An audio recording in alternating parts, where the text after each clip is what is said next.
What is going on, Cowboys Nation? Stargame affiliates. You're now tuned into the Stargame Podcast channel, YouTube, Facebook, Twitter. It's your guy, Nix. It's my guy, Spoon. You know what the business is. A little late today, a little late tonight, a little late. Had some business to handle, Spoon. Business to handle. Better late than never. Better late than never. Yeah. Hey, always on time, right? You feel me? Like, hey, Yeah. might not be when you want it, but it's going to be on time. Mhm. You know what I mean? Let me see if I can get some Listen. trouble tonight. Let me still get some trouble tonight. See if I got a black and mild. Oh, I ain't got no black and mild. I guess I won't get in no trouble tonight. So listen, they have to get used to this because in the off season we do the late night creeps with the late night news. Yeah. Big facts. Mhm. Yeah, if y'all been rocking with us for a while, once we get to the off season, obviously during the year, it's every Wednesday, 8 p.m. Central. It's kind of what we do. But you already know. Last year, man, there was some 3, some 4, some 5, Mhm. some 6-hour shows. Yeah. With me and you, Big Game James, my guy Jay Tuck, Yeah. Space or whatever, as we're doing this draft content, and of course, we got to stay loose and limber. Right. Like you said, Spoon. Hey, we don't know when stuff's going to hit. Yeah. And when it Exactly. hits, hey, we got to flip it and go. So that's why you have that. That's why you mash that sub and you mash that notification bell. That way, Right. when we're going on, you get the Mhm. notification, right? Yes, sir. Let me see. I got Mendoza's in the building. Let it build up a little bit before we start shooting. Everybody, give it a like, give it a share, make it do what it do. Michael's in the building. Are we getting Sean Payton? Spoony. Yes, sir. Yeah, that's what we're here to talk about tonight. Mhm. And in case you missed it, I did a Twitter space. If you don't follow me on Twitter, it's right there, man. Your guy Nix. I ran a Twitter space last night. Spoon, you was there. Fire Twitter space. Had a good time. Yes. Fire. Dax brother stopped through. Tad, DOY was in the building. Yes. West Coast was in the building. Too Much Camber was in the building. I see my guy Daryl's in here. He was in the building as well. Had a good conversation talking about that, man. Let's see. Of course, there he is. That's on point there. My boy Daryl always repping. My guy Robert in the building. What's good. My boy Dom in the building. What's good. Yeah, so obviously, our last show, for those that tuned into the last show, right? And y'all sit across the bottom there, right? We had posed the question, and this is right off the cusp of Jerry Jones' interview on 105.3. And so we ran it. We're like, we were listening. How mad is he? What's going on? Is this, and we posed the question on Friday, me, you, and Professor O, about is Mike McCarthy done here? Right? And this is, way before some things have snowballed and happened, obviously. Right. So we posed the question. We broke down. We went through the coaches and different things and whatnot. And now that brings us back to here. Right. And what that brings us back to is a lot's changed in a few days, Spoon. A lot's changed. A lot has changed, and all of a sudden the attention is on Cowboy Nation with the change. Sean Payton, he announced he's stepping down, and the minute he stepped down, Dallas Cowboys name was definitely brought up as the next destination. When he stepped down, he never really said he was, basically he's going to give it some time. As of right now, he's not thinking about coaching, but he does see coaching in his future. Things of that nature. Right now, he's not under. He stepped away. He's not retired officially, but by him stepping away, if the Cowboys want to, they could just call him up and talk to him. It's not tampering or anything like that, and get something done. And listen, y'all, BJ Nix provided us with some great info of an article in 2019 that there was something in place for us to get Sean Payton that year after that season, and so here we are again. For the article, it didn't fall through because of Anthony Davis situation with the Pelicans, and they didn't want to have the city of New Orleans dealing with them seeing their top star Anthony Davis get traded, and then now Sean Payton getting traded to the Because Cowboys. the owner owns both. Right. And I understand that in business wise. So I mean, BJ, Hmm. I mean, you say yourself, you was like 5%, 10%, but like, wait a minute, Spoon, I'm getting some vibes here, Hmm. right? And we had this conversation now. Hmm. Yeah, I mean, as I went through all the information and stuff that was happening yesterday, right? Right, Mm, I just kept going back to the 2019 thing, right, right? And I just kind of went back to the 2019, and I'm like, y'all already had a deal in place, which means Sean Payton sucked it up, you right, know, and obviously Sean Payton wanted to be in Dallas, right? Obviously because of the trade and what was happening, and then he kind of sucked it up for a little bit, right? right, Um, and this is kind of where I'm at is you're in a bad situation as an organization here, right. right? Because I think everybody's like, oh, okay, cool. Right. Let's, let's just go ahead. All right. Let's go ahead. Let's run this 23, 22 season coming up. And then, boom, we're going to backdoor it and we'll have Peyton in the wings and we'll just hire him. And then Mike McCarthy can go or whatever. Right. Right.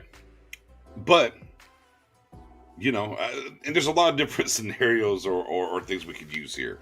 Uh-huh. Man, if you're Mike McCarthy, you got to feel some type of way. Yes, If we're you do. talking about it, and Cowboys Nation's talking about it, obviously it's been on the major networks, and whatnot, and all these things are kind of floating around. Right. To me, if you're going to do it, rip the Band-Aid off. Right? Rip the Band-Aid off, because if not, and if things get a little rocky, he's basically now at this point what has happened between our show that we did Friday, and we were breaking down and talking about Jerry Jones and how mad he was and talking about certain things, fix it after week 1, week 6, so on and so forth. Should have had extra interviews before the playoffs, right? Those things, to what's happened and what's transpired from there. And I got a couple of little nuggets too, as it pertains to the day of Sean Payton, quote unquote, retiring and whatnot and stepping away, that we'll kind of get into. But, and then all this has happened, man. It's what are we doing? And you want to go through a lame duck season and whatever, and all these things, and then backdoor it and do it again. You have to me, if you're going to do it, obviously y'all had a deal in place to do it. Right. They and Jane Slater, which you sent me, Spoon, sent me. Uh-huh. She stamped it like Jerry Jones and Sean Payton's relationship is a real thing. It's not fake. It's not a facade. It's not reporting, if you will, because everyone always says, well, he has a house in Dallas. Well, it's beyond just a house in Dallas. Like, they go golf together. They go out. They hang out. They eat. Like, they have a real relationship, as Jane Slater, reported. Right. So if it's there and it's happening, then man, you just got to go ahead and strip it, because to me, it's going to be a terrible season. It's going to be a terrible season if we sit here and think about this, guys, for 1 second. Let's think about this one. We're not even to the Super Bowl yet. Right. We're in January. Yes. Talking about Sean Payton being here next year. Right. Y'all want to go through a whole season of that? Exactly. Mike McCarthy want to go through a whole season of that? Exactly. The players want to go through a whole season of that? It is, man. It is very, very weird, man. And it's a weird issue. It's a weird vibe. And there's so much smoke behind it that, like, you just, to me, if that's the plan, then you do it now. There's no reason to wait. Like, what's the benefit of waiting a year? Right. If it's out there, you want it, then just do it. BJ, I'm with you 150%. It's a waste of time to just wait for next year. Some people are saying that Sean Payton might want to take a year off. I don't think so. Listen, a lot of times when you take a year off for certain things, sometimes you may lose the love for it 100%, period. You may not want to come back. And not only that, the window is not so wide open as people think with this football team. They're not getting any younger. And you want to start winning now. So every year that as much time as you put away, you're wasting more time. Sean Payton's available, just like Jay Glazer said. Sean Payton will change his mind like nothing, especially if Jerry Jones approaches him. He's going to not even look the other way. He's going to say yes, not even think about it Mm. if the job is offered to him. And again, I believe in Jay Glazer for what he's saying. End of the day, Jerry Jones was very pissed off a couple of weeks ago on 105.3 with how Mike McCarthy handled the situation with Kellen Moore. And we heard from plenty of reporters, Mm. that McCarthy basically said, listen, I'm not helping Kellen Moore out. He's not my pick. He's the OC. Whatever mistakes he makes. But Right. you're the head coach. And a lot of people will say, well, give Mike McCarthy a break. We're 12-5 with him. In my opinion, the way I see it is, we're 12-5 because of Dan Quinn. Because in the beginning, the first half of the season, when the Cowboys was hot, once we played Denver, it went downhill. The defense stepped up. The defense kept us in the game delayed during the season. The games against the Minnesota Vikings without Dak Prescott, games like that. Hell, even at Washington, we was in a comfortable league and we lost it by halftime.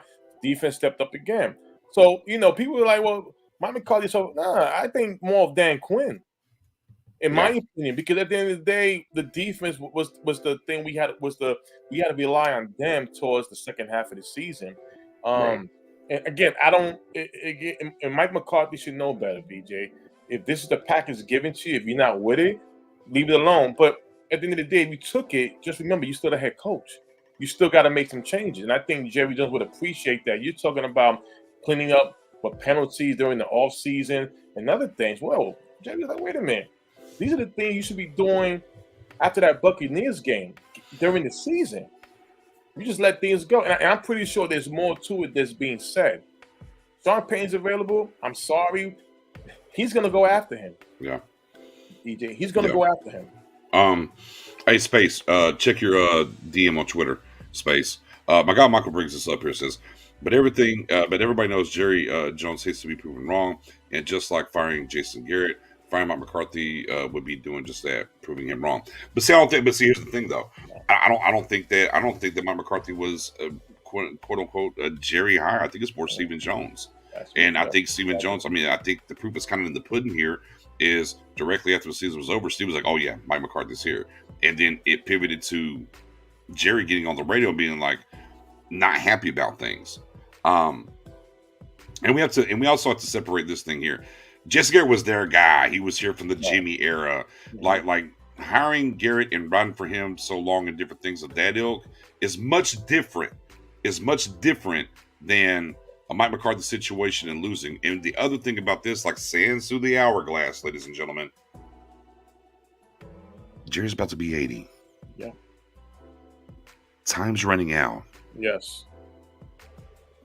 Jerry had a deal in place, if we're going to use the Jerry synopsis here, had a deal in place in 19 to get Sean Payton here, right? They kept Bill Parcells, Sean Payton got away, bada bing, bada boom. This has been something behind this has been working. So, like this whole Jerry doesn't want to be wrong, and I've heard some of that. My guy Robert says the news cycle. Let's be clear, they're going to be in the news cycle. I mean, it's the Cowboys. They're going to be in the news cycle no matter what. But we're going to get into some of that real quick. We got a special guest in the building. My guy, the youngster. Mr. Space Cowboys in the building, man. Clap it up. Clap it up for my guy Space. What's going on, Space? What's going on, my guy? Nothing much, man. Thank you so much for having me on. Right. And as my guy, lame duck status just doesn't pan out. That's added distraction to the team and unneeded pressure on the coach. Exactly. And that's really, and let me be clear here, as we're having this discussion, kind of the same point on the Twitter space last night. I'm not here to say whose coach is better, who's going to be the better fit. This is not my conversation that I'm having here. The conversation that I want us to have here is, does it make sense? Right? What's happening here? Because take Sean Payton's name off of it. It's yeah. Y'all remember playing Madden back in the day? It'd be it'd be QB or Super Tech Ball. I was talking about that on Twitter today. It's QB Eagles or it's Coach Coach Niners coach. It's not the real name. So we'll take Sean Payton's name out of it. It could be whatever name you want to put in that coaching status.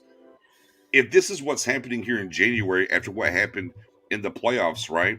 With most of us would arguably say the best rusher that they've had, specifically defensively, and time running out on Jerry, then you would have to make the move. Like, the time is on. This team, as it's constructed, even with 23, 24, whatever it is, guys on 1-year deals, you are essentially in a 2 to 3 year window right now. Is where you're at. And then you got to kind of move around and maneuver and do some things. Of course, said Coach Payton coming here, there's going to be some trade-offs. But here's the thing. I think Sean Payton, as long as he's controlling this side on the football field, I think he's good on the up top and let them bring in the players and he'll go through there and do things. But we'll kind of get into that. With that being said, though, Space, I know where you started with the Sean Payton thing through Twitter, and we've had some conversations. And there's been about a 48-hour run here. I watched you run the gambit of emotions on everything. Where are you at now, sir? So I think for me, it comes down to how you approach it as a team. Because when you kind of take out the whole Cowboys element and you look at it as a business, it's bad. If you as someone that's working for a company and someone is ready to replace you and they're right there ready to replace you, of course you're going to be like, well, either I have to do really good or I'm more prone not to care because I know probably I'm not here unless I do the best that I can be. So I am in agreement that if you feel that Sean Payton is your guy, you have to get your guy. Whether it's good or not, I personally think, and I've said this, Mike McCarthy has earned another season to coach. I understand that many people are frustrated with how the year ended, but no one expected us to be 12-5. No one expected us to make the playoffs. I'm not saying us as Cowboy fans, right? But other people didn't think that. Not that I care what other people think, but I think the expectation now is okay, can Dallas get back to the playoffs? Right. And so you're kind of like, okay, do we want to waste the 2022 season? And that was what I was getting annoyed with was like, I don't know if he's going to be the main guy that fixes it because Jerry has to change how he operates the team along with Steven. If that changes, then I have the utmost confidence that this team will finally get back to where it needs to go. And Sean Payton, I think, is the only person that Jerry and Steven, I think, would be comfortable with. Like, it would probably be like a not on the same level, but it would be the closest you can get to Jimmy Johnson and Jerry. Now, I'm not saying it's going to have the end result, but you got to do something here. Like, you have a lot of free agents, and I'll get onto that. Yeah, I don't think McCarthy is a terrible coach. I do believe he is an upgrade over Garrett, contrary to popular belief. Yeah, but is he a better coach than Sean Payton? Resume-wise, you would say no. You would say no. It comes down to how you manage. Right. Mike McCarthy, what I like about Mike McCarthy is he likes to manage to his coordinators. He's like, listen, you do your job. I'm going to be a manager of people, which is one part. Sean is a more hands-on type of guy. And you're kind of like sitting there and you're thinking, well, it's not like he does a shitty job. But that's the problem is, okay, this Sean imprint, mesh with this team.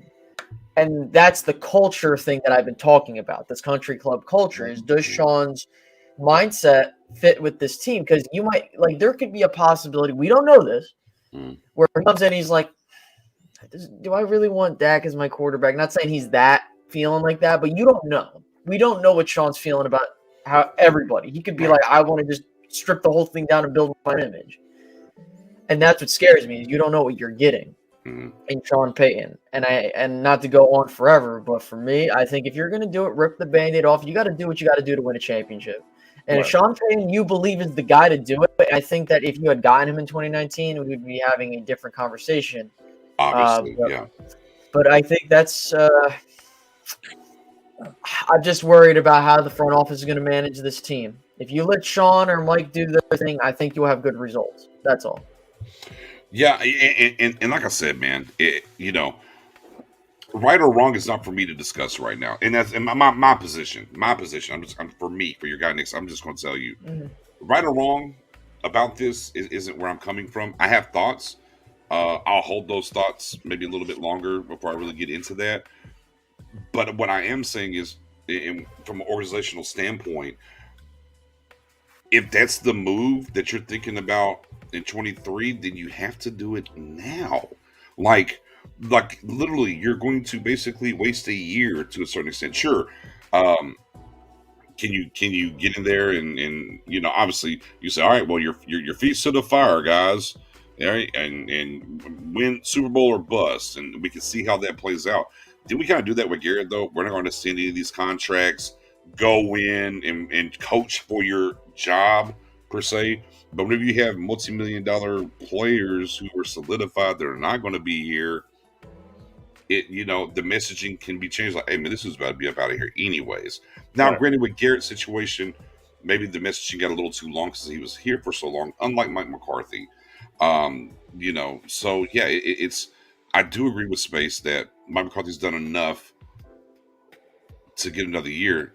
But the one thing that does stick in my craw, smidge, and for those that have been long time listeners, my thing last year when we were going 6-10 was this. I needed, like, every time we get to the 30-yard line and in, there would be this weird play out of character from Moore out all of a sudden. And young play caller figuring it out. I get that. I'm like, I got Mike here, right? Spoon, we got Big Mike over here. I need Mike to slap that hand. No. That stove's hot. Don't do that. Mhm. And then obviously going into this season, what you talked about, Spoon, a little bit was the zone or whatever, and what he said in the press conference was, hey man, he designs it, he calls it. Then what are you doing here to a certain extent, right? Right. What are you doing? Like you're supposed to be facilitating a little bit, right? But even with that being said, still 12-5, still division win, right? We can talk about all the different accolades and stuff that this team did accomplish during the season. But, you have to look in the mirror if you're the Cowboys front office and this is out here. What are you going to do? I like to use, you go to barbecue or mildew. That's something I use all the time. You go to barbecue or mildew. What you going to do? Right? You going to put it on this grill and get to cooking, or you going to let it sit out overnight? It's going to look ugly in the morning, mildew. I mean, I can't cook this no more. This is terrible. And that's what they have to decide on. That's what they have to figure out, man. Like, if this is the move, and here's a key point. I'll give you a key point. About an hour or so on a Tuesday before Sean Payton announced he was stepping away, retiring, however you want to code it, the Jones family had a meeting. Okay? They had a meeting about possibly coaching. They also have rerouted the yacht for what it's worth. We're just reading tea leaves, guys. They rerouted the yacht down to Miami. Comfortable place to have some meetings. Get away from everything. Maybe have some meetings. Why was the move? Was Sean Payton go out to Miami? I mean, is there some different things there? What's happening? So there are things behind or are circulating around why this thing has been blown up the way that it is, and whatnot. But on the same token, we've done this dance how long now, guys? With Sean Payton. How long? How long we done it? Long time. Listen, 5 years, 4 years? Yeah. I mean, what did Miss Campbell say last night on Space? He was the one that got away. There's a point there too. And that's the big thing is that. Do you think Jerry is that the thing for Jerry? Like, I can go back and recapture, Exactly. And that's the thing too is that and I think as fans and this kind of what set my alarm bells off. Jerry usually, when it comes to his coaches, regardless of who it is, and I've seen this in years past, he'll give them an endorsement. He'll be like, "Don't worry, you'll be the coach next year," or some other bullshit. Right. Didn't hear anything about that about Mike. We heard it last year, but we not hear it now. And I think that if they come out and they say something, like if they had said something, this wouldn't be that big of a rumor. But because they didn't say anything, now I'm like, okay, now and again, it's different when you're a part of that Jones family. Sean's a part of it. Jason Garrett was a part of it. So you know, you got to really think about that. Mike McCarthy is Steven's guy, but Jerry is kind of like he was the best guy on the board type of thing when you had your options. And I've always felt in the back of my mind that McCarthy was going to be a placeholder for either Kellen Moore or I think or someone everybody, else. for sure. I think everybody once Kellen was like going to Boise, and then magically in the middle of the night, no, they got him back, gave him the 3-year deal, matched up with McCarthy. Like, oh, okay, the fix is in. The fix is in, ladies and gentlemen. As soon as Mike McCarthy is up or fumbles the bag, we're sliding our guy Kellen in. But it's almost like this though. Here's the other interesting cog in this whole situation, right? Kellen was hot before that playoff game, getting interviews and whatnot. Guess we got no second interviews though. Kellen Moore. Right. Now Dan Quinn's getting second interviews, even the finalists. What the reports are there for Chicago. But Kellen though, after that playoff game, gone. Hey, we're it's over. So there's a piece of that cog there within that of saying, okay, the book of Kellen is out, okay, and teams are like, no, you need a little bit more time. Now, and the reason I say that is if you go and get a Sean Payton, well, did Sean Payton call plays here, guys? Yeah. No. What he will do, and I'm pretty sure you know where I'm getting at. He will impose a playbook for Kellen to call. Whoa, no, let me rephrase. Whenever, I'm saying whenever Sean Payton was in Dallas. My bad. Yeah, when he was in Dallas, was he calling plays? Right. No. Right. No. So what better way because we have to remember, right? Kellen was here and then McCarthy came. Hey, that's the guy, Kellen, right? So if a Payton was to come in, Payton can look at him and say, hey, young fella, I was here once underneath the older head coach.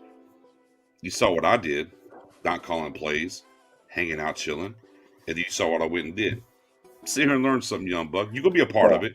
You'll be a part of it. How Andy Reid's kind of been with his offensive coordinators, if you will, right? You know, where they develop everything together. They work kind of in tandem. And then, you know, Andy Reid kind of gets in his bag, right? So, you know, it could be that kind of situation with Payton and Moore. And, I mean, and I see my guy Bob Hick in the building says, go hard. It's just not going to happen, bro. Like, no, he's going to be KC's next head coach. If Kansas City wins the Super Bowl this year, do not be shocked if Reid steps away. I'm telling you. There's a reason he's staying. Yeah, right. So I mean, we just have to kind of be in the realm of what's going on. You know what I mean? My guy Dom says going to make him the passing game coordinator. Maybe. But again, you know, and let me get here to James says, you know, Sean Payton isn't coming here unless he gets full control. I'm pretty sure Jerry Jones told him he does get that back in 2019 because why would you leave New Orleans to be micromanaged? Exactly. And this is kind of why we're here where we are. It's the Pro Football Talk report that came out. Interesting, like we never heard none of this. We never heard nothing, no whispers. And we know how this league works. We've been around it enough, and things come in and things come out. You know what I mean? And whatnot. Is that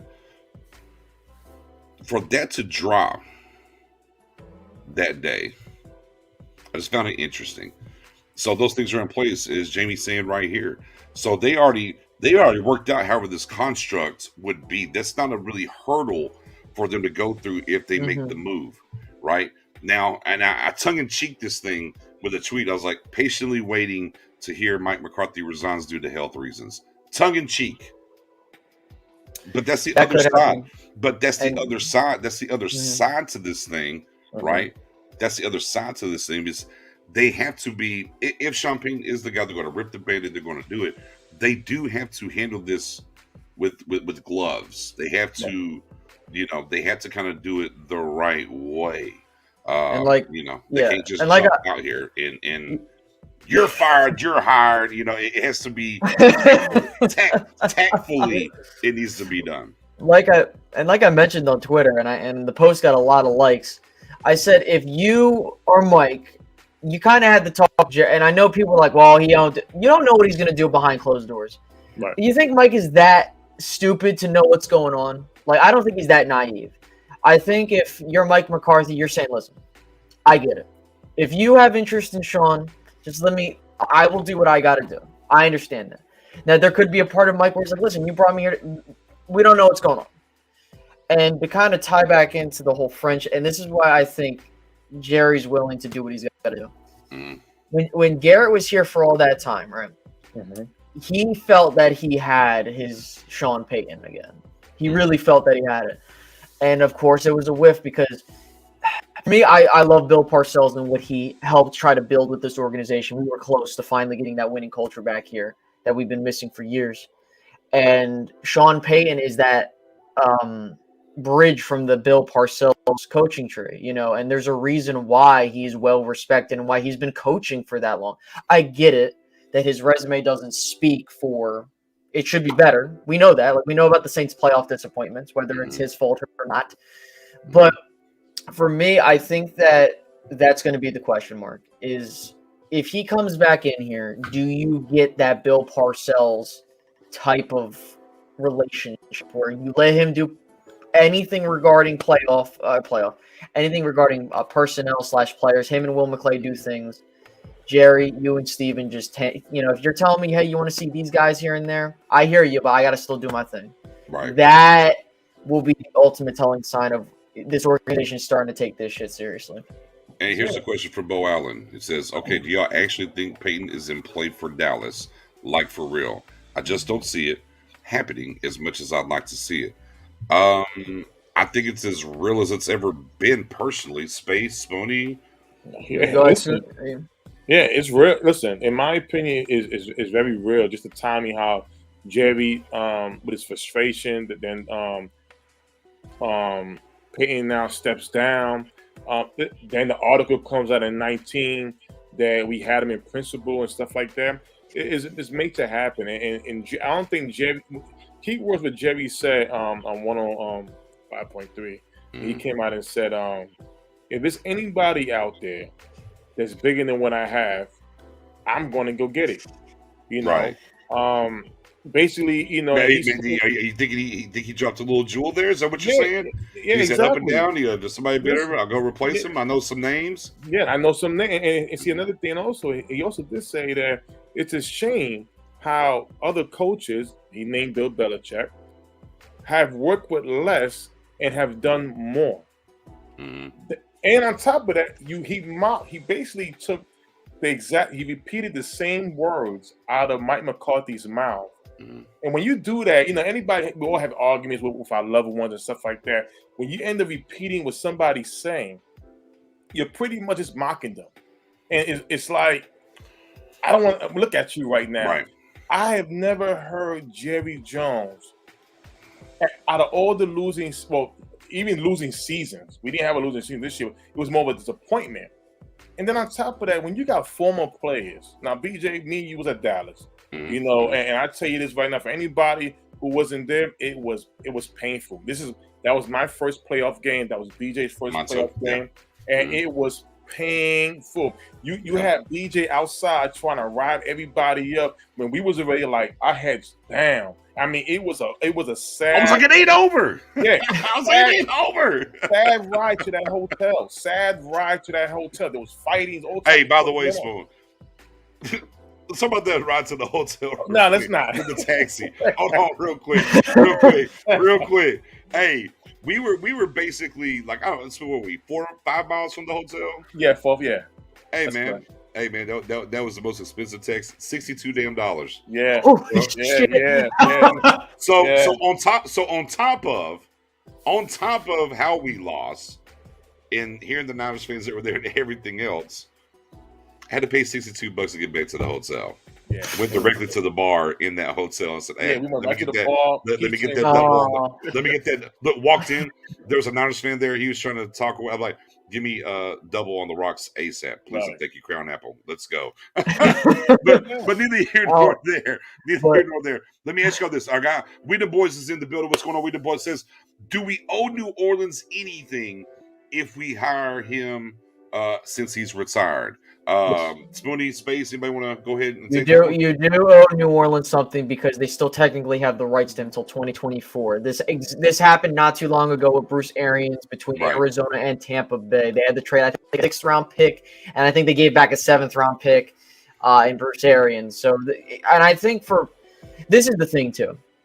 I think when you look, because people like to look at the John Gruden thing. The John Gruden thing was a whole different set of circumstances. When John Gruden was traded, it was A long like time ago, different league. Yeah. different. Not only was it a different league, but also it was a different circumstances with the Oakland Raiders at the time, Oakland Raiders and the Tampa Bay Hey, hold it down real Buccaneers. quick. I'll be right back. Hold it down real quick. Okay. Oh, you want to keep going? Yeah. Okay. So I was like, what's he doing? So what ends up happening is that when you end up trading for John Gruden, of course he won the championship and everything, but again, it was a different era, number one. But number two, different circumstances. With Bruce Arians, it was like he left and he wasn't going to come back, so you're like, what the hell? Right. Also, he's the best coach that they've ever had at the time. Right. Sean Payton is the reason New Orleans became this franchise that needs to be taken seriously. He changed them from the Aints to the Saints. There's a reason why he's loved in that town. So you're gonna still have the trade for it. And I think that the Saints won't. They know that he probably wants to go there, or he will want to go there. And if the deal was already in place and they kind of worked out the logistics, I don't see a reason why they can't do it again. Now again, I know that there are many people saying like, "Oh, should we do it?" and all this. I get it, and I completely understand it because we already talked about this earlier in the show. Mm-hmm. We said, does it seem right on a business perspective? No, you're kind of creating a lot of instability with bringing in a guy after a 12-5 season. And sure, you did lose in the first round and you looked ill prepared, but again, it's about. You got to realize where the Cowboys are at as an organization, whether you agree with it or not. Right. And that's why I think that, yeah, you're going to have to compensate them, but I don't think New Orleans is going to ask for much like people, are thinking. Maybe like a third day pick or day 3 pick, excuse me, but New Orleans isn't going to hold them hostage. For me, I think space. I'm sorry, What's up, BJ? I can't hear you. You're muted. You're muted. All right, now space. Now this is me. I believe it's gonna be. I'm sorry. It's gonna be, I think, a second or third round pick. It's for me. It was kind of equivalent to like Mike Holmgren when he got traded from the Green Bay Packers to the Seattle Seahawks. Yeah. I remember Jeff Kavanaugh. He basically said on his show also maybe a second or third round pick. I don't really see a first. I really don't. Especially where there was a deal in place in the beginning in 19. As they say, and basically it was like, listen, I'm sorry to excite you like that, but we're gonna have to take away that trade back because of Anthony Davis and X, Y, and Z. So I think a second round or third round will definitely be here. But here's one thing: a lot of folks wondering what does Sean Payton bring to the table. I don't go with the comparing Super Bowls because at the end of the day, you're a coach. A very good coach will coach his players to be the best they can be to compete for a championship, right? So my thing is this. Look at Sean Payton this year. He should have made the playoffs. He didn't with other things, but he had 4 different quarterbacks, right? You got a lot of cap issues going on. He was still able to manage that team to at least have a shot at the playoff. Even though they didn't make it, listen, we see what was surrounding them. Now, going forward now, what else you see for Sean Payton? Well, for me, I see the attitude that Dan Quinn had with the defense is the same attitude that Sean Payton would have with that offense and the whole team. Just hearing, it's just not only seeing the reactions from his players like Michael Thomas, Kamara, and those players saying we're gonna miss him. They were also showing clips and videos of the things that he does on an every time basis during games, the bomb he has with his team. The swagger he brings on his team. He has a kind of swagger that, listen, if I got my foot on your neck and you're bleeding, you're gonna keep bleeding. I'm not gonna stop. That's what this team needed. Right. Now, again, 12-5. We went to the playoffs and won a first round of the playoff with Jason Garrett. So under Mike Holmgren, who's supposed to be an upgrade over Garrett, we needed to expect more, not less. In my opinion, this was the worst. Why? Because this team, in my opinion, was better than the last team we had, even past 16. Maybe even better than 14. Okay, well, in a long time. talent-wise, in Right. my opinion. So Right. my whole thing is this: to go against a 49ers team, which I'm not saying they're not good, but it was like we wasn't ready. And to hear from the coach's mouth, We were nervous. We were yeah, we nervous. was Mo. nervous. Now, again, Well, I mean, understandably, you're nervous, but he should not have said that. And I think that's the part that kind of, Yeah. you know. And listen, let's be honest. You know, we all know Jerry Jones. He loves the attention. But when you get the bad attention, I mean, let's be honest. When me and BJ was at the stadium, you had WWE wrestling fans, right? I mean, because they're gonna have WrestleMania in Dallas in April. Okay, you had a lot of celebrities. You had Dirk Nowitzki. You had stars there to come to this stadium, the house that Jerry built, and you play like this, and people are like, I don't know what's going on.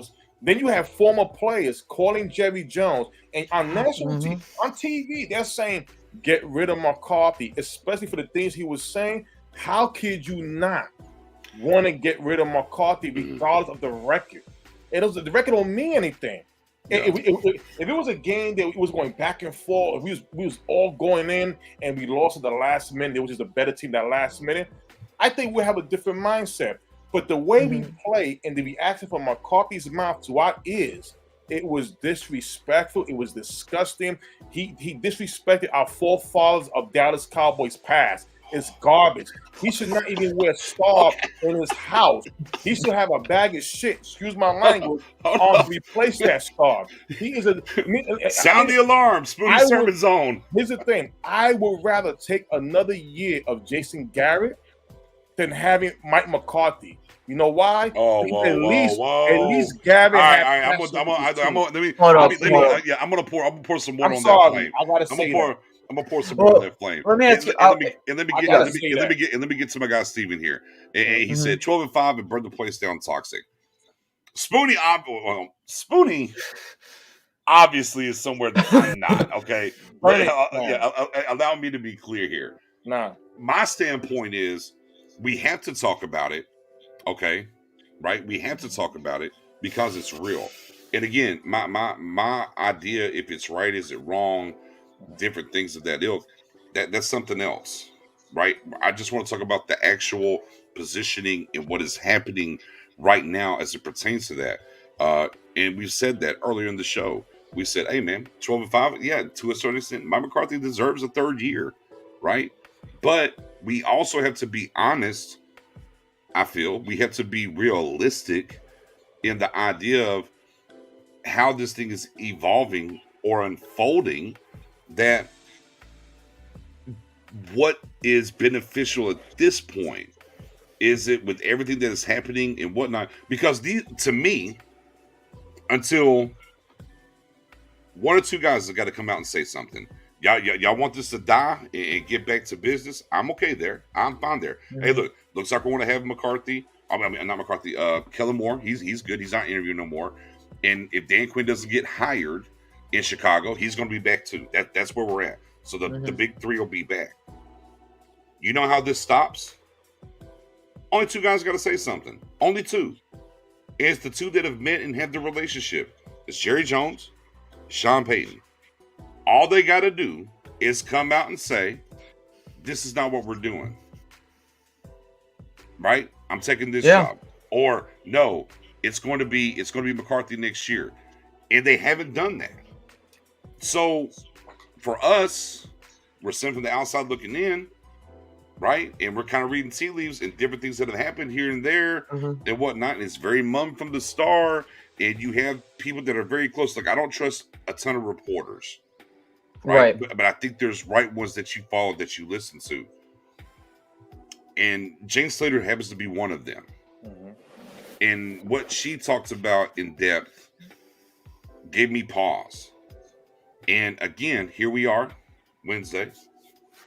Either guy, and even if you watch Sean Payton's press conference, well, he used very pointed words right now. Also conveying coaching's not out of the question, right? The verbiage that he uses, I'm stepping away from this. And I kind of saw some stuff about the $75 million. Here's the thing that nobody's going to tell you, but you tuned in here, so I'll tell you. Right. They do this year to year. They have a great capologist over there.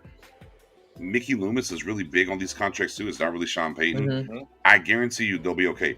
Yes, they are sky high over the cap. Also, though, when you look at how their contracts are constructed, they are in the best place across the league to make things happen, to drop money underneath the cap. Yeah. And that's the Exactly. thing about it, and thing that you have to understand. So it's not like, because there is a section where they're painting it. Well, Sean Payton just, boom, he left him with the bag and he's gone. That's not really it. My man went over there and coached up, Winston and different things and whatever. But that's not it. But as it pertains about this and the burn it down and all this, man, we can only react and talk about these things and report these things as they're happening. Now, Spoonie, on the other hand, Spoonie had the route. He had the hashtag route Sean Payton on the Friday show. We know where Spoonie is. Space, I know where you started, to kind of where you are and whatnot. But we're just giving you what's going on. We're just reacting. We're just reacting, man. And that's the I'm sorry, go ahead. No. I was gonna say before you go ahead is like, look, I don't know. I mean, it's all signs point to this is probably going to happen, and I'm not saying that out of like me saying this stuff. It's because, like Nick was saying, like we're just reacting to no one's saying anything. It seems like we're on that collision course, whether you want it or not. It's just something Jerry or Sean has to shut down, and neither of them have really pointed to it being shut down. I think that I know we're very disappointed in that playoff loss, but and I was frustrated that we lost because I felt like you should have won that game and you could have definitely come out a lot better than you did. But I remember years ago, you could compare when Wade Phillips, when we lost in that first playoff game. I know people that said, he needs to go. You had the most loaded team since the Super Bowl days, and you're gonna come out like that. Now I understand different circumstances. I completely get it, and I'm not trying to say they're congruent. But my point being is, like, from a business perspective, it doesn't make sense to do it. Now, I get it. If we want to rip the Band-Aid off, you got to do it now. But again, for Mike, and I said this before the season began in 2021, I said this team should win 12 games. If they win a playoff game, that is a question. It depends on the matchup. Easy, right. Raymond. Easy. We got to give him that much. Easy, Raymond. Easy with the comp there. Easy, my guy. Go ahead. I love it, Raymond. I love it. I think this is where I stand personally, and this is where, like, I don't like it when something like this is hanging over the team. I said in my video, Mike, if you do not get this team back to the playoffs and start developing a consistent winning culture, now we have a problem. It's what, in your second year, if you win the division, which it took Garrett 4 years to do, okay, that's fair. I mean, but I do feel disappointed with our preparation, and that is something that I got frustrated with, and why I was pissed initially. Can we get... Come on, fam. That ain't it. Hey, listen, man, if you want Ryan Leaf as your quarterback, I'm cool with that. You know what? Fine. So you guys deserve that, but hey, I'm not trying to, do that type of thing here. But to kind of finish up my point, and I'll pass it over to you, Spoonie. Look, a business is business. If Jerry wants what he wants, he's going to get what he wants. And if he wants it, you better do it now. I don't care what anybody says. Yeah. Listen, I'll say this. I'm going to say this right here real quick. Okay, we all know what's hanging right now, right? They had the meeting with the Jones family. We have Sean Payton. He's already stepping down. Okay, the words he's saying, they're going to act this out right. And how you act this out right is like this. Sean Payton took a week off. Right? And his family and everything. We have the playoff this week, right? Yeah, we have the NFC and the AFC championship game. Winner decides to go to the Super Bowl. They're gonna be the most talk, right? This is where I see it sometime about next week. Is my prediction next week. Are you? Wait, hold on. Call me now for your free reading. Is that where we're at? Are you making a bold prediction here? Oh yeah, I'm making a bold prediction. Yes, I am. I'm making a bold prediction. Hold on, let me get my black and mild back. Hold on, wait a minute. Hold on. Let me get my black and mild back. All right, hold on. The hashtag route is hot right now. Okay, go ahead. It's hot right now. Yeah, I'm making a bold prediction. So we all know that the Super Bowl conversation between the two teams next week is going to happen all week. This is where I see Jerry slip right through the cracks and makes the move. Now, regardless what you're talking about between the two teams, the Dallas Cowboys will be discussed for 2022 under Sean Payton. You're gonna bring up the history with Parcells, the future. Hold on. Yeah. Spoon. I'm about to address this for a couple people in here. What's that? In 16 games, 4,500 yards. 16 games. He didn't play 17, 16. Right. 4,500 yards. Broke the Cowboys' record for touchdown passes. Didn't have a running game because we kept running a running back in Zeke with a torn PCL all year and refused to use Pollard. Top 10 quarterback rating, 104.9, with a struggling offensive coordinator that the head coach wouldn't help figure out how to beat zones. And he's not that good. Come on, guys. Y'all got to get off the gas. Look, Listen, let me be man, clear. and Hold on, that's- wait. yeah, go Let me ahead. be clear. Let me be clear here. Let me be clear. There is, when we're talking about the pantheon of quarterbacks in the NFL, okay? Here's what we're...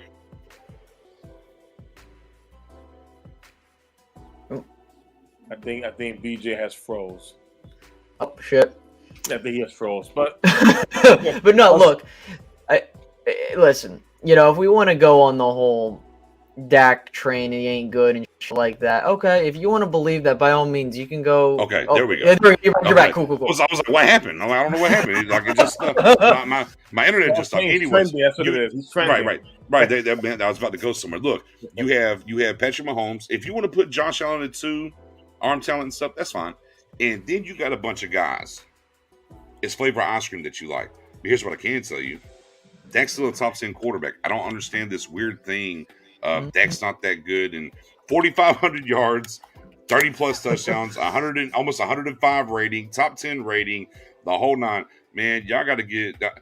Okay, but it's a team game. It's a team game, Joe. I hear you, 80 dubs versus top 10 defenses. It's a team game. And he did it without a running game. Look, I'm not saying Dak is without fault. Right, but let's not swing the pendulum and talk about like he's just trash though either. Like let's keep it a buck. Like, dear God, I just listen. I'm gonna just say that I'm gonna just drop this. You can go look at the stats and you can look at how both the quarterbacks played. Dak Prescott and Patrick Mahomes pretty much had the same season in the regular season. Don't give me the bullshit. I'm sorry, but don't give me the bullshit. Well, he doesn't compare to. I don't care. You know, if you don't want Dak as your quarterback, suck it. You know, and I hate to be like that, but you know what? Some of these people out here that want to not root for the quarterback, regardless of who he is. Listen, if Dak ain't here, then you know what? Do you trust the Jones family to get another quarterback? Because I don't. I swear, some of you guys are asking for Paxton Lynch, and you know what? If you'd be like, "Oh, yeah, I'm still salty about Romo." Listen, man. Yeah, I'm starting to pop. Listen, but I'm not. It's my guy, Bo. But Bo's on them warm ones. Shout out to my guy, Bo. But I want to clarify. When I say that stuff, I'm not saying that Dak ain't without fault. Yeah, he's got to get better at things. Nobody's hoping and wishing at all. But you know what is too, Space? Get off the cowgirl, though. You know what is too, Space? At the same time, people don't realize that a quarterback can have all the talent in the field, but you still need to be coached up. And Pat Mahomes, Josh Allen, what do they have? Very good offensive-minded guys on the sidelines with them to help them grow.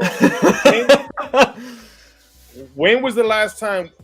Let's be honest. What has Dak had on the sidelines that could really help him out? And it's only two guys. Like I would say, two guys that he had. They're not even coordinators, and that was John Kitna and Mark Sanchez. Other than that, he has really no offensive-minded guy to really guide him. We were undefeated in December. The Dallas Cowboys in December have only lost, I think, 2 or 4 games in the Dak Prescott era. Mess me with that bullshit. Yeah, so, shut the fuck up. He listen. It's a team game. It's a team game. Y'all got my man Space riled up. Listen, the reason I'm irritated is because this is the same shit that happened with Romo, and I'd be damned if it happens again. You know, I'm sick and tired of Cowboys fans hating on the quarterback. I hate to break it to you, he ain't going anywhere. Yeah, he doesn't have the perfect season every single time. But if you really want to come out here and be like, yeah, I don't want him here and stuff like that, okay, that's fine with me. You know what? By all means, you can go root for somewhere else. I don't give a shit. Like, plain and simple. You know, I'm sick and tired of all you fans out there acting like Dak ain't shit. Is he a top 5 quarterback? You know, based off of how, you know, the other quarterbacks, no, but you know how hard it is to get a top 10 quarterback, people? You know how hard it is? Very hard. Give me, don't get the fuck out of here. Yeah, you know what? I feel Spoonie inside space. I'm loving it. Yeah.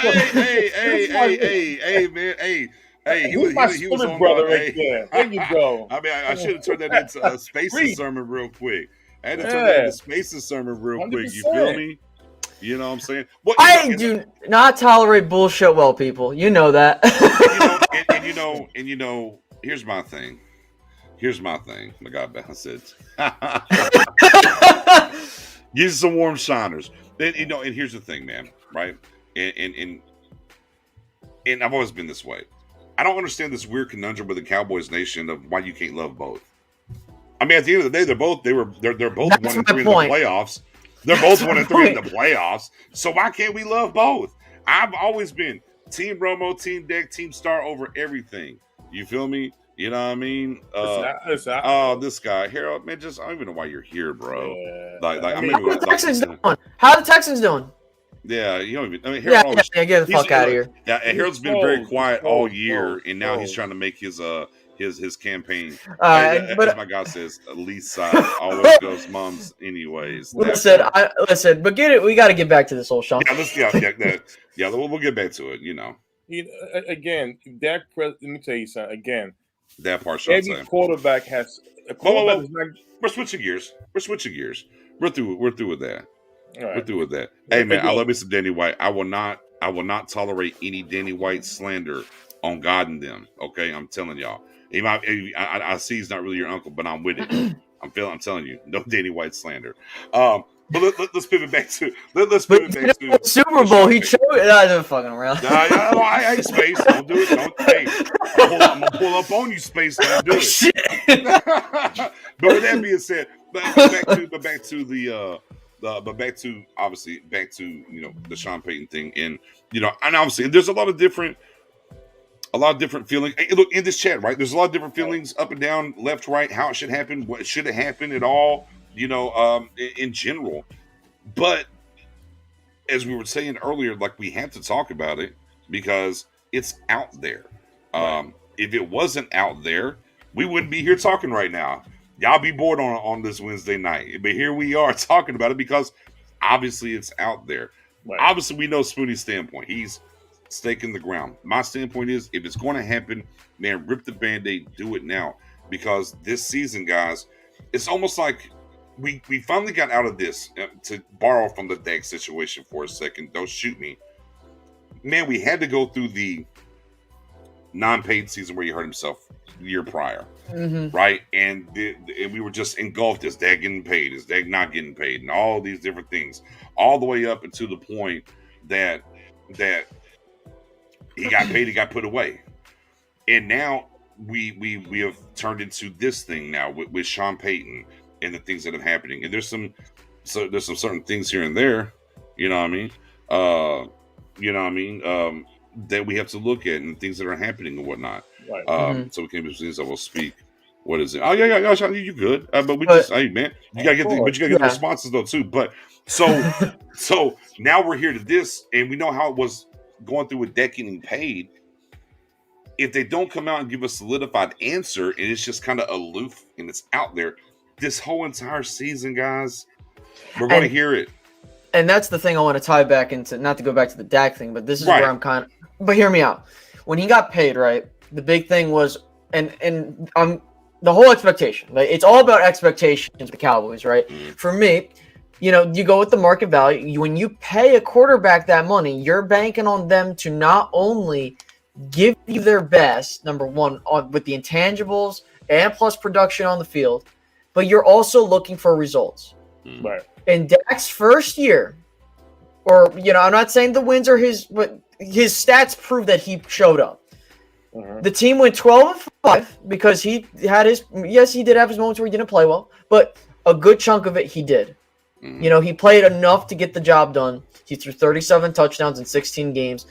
Pretty much he did break Romo's record for most touchdown passes in a season with just one game off of it, which if you include the Cooper's touchdowns, 40 touchdowns. That's the first time ever that we've had 40 touchdowns in a season.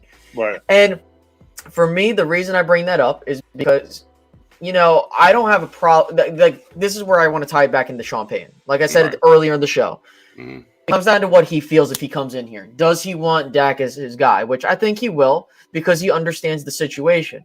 Dak isn't like, okay, he paid him $40 million and he had like 10 touchdowns, 13 interceptions.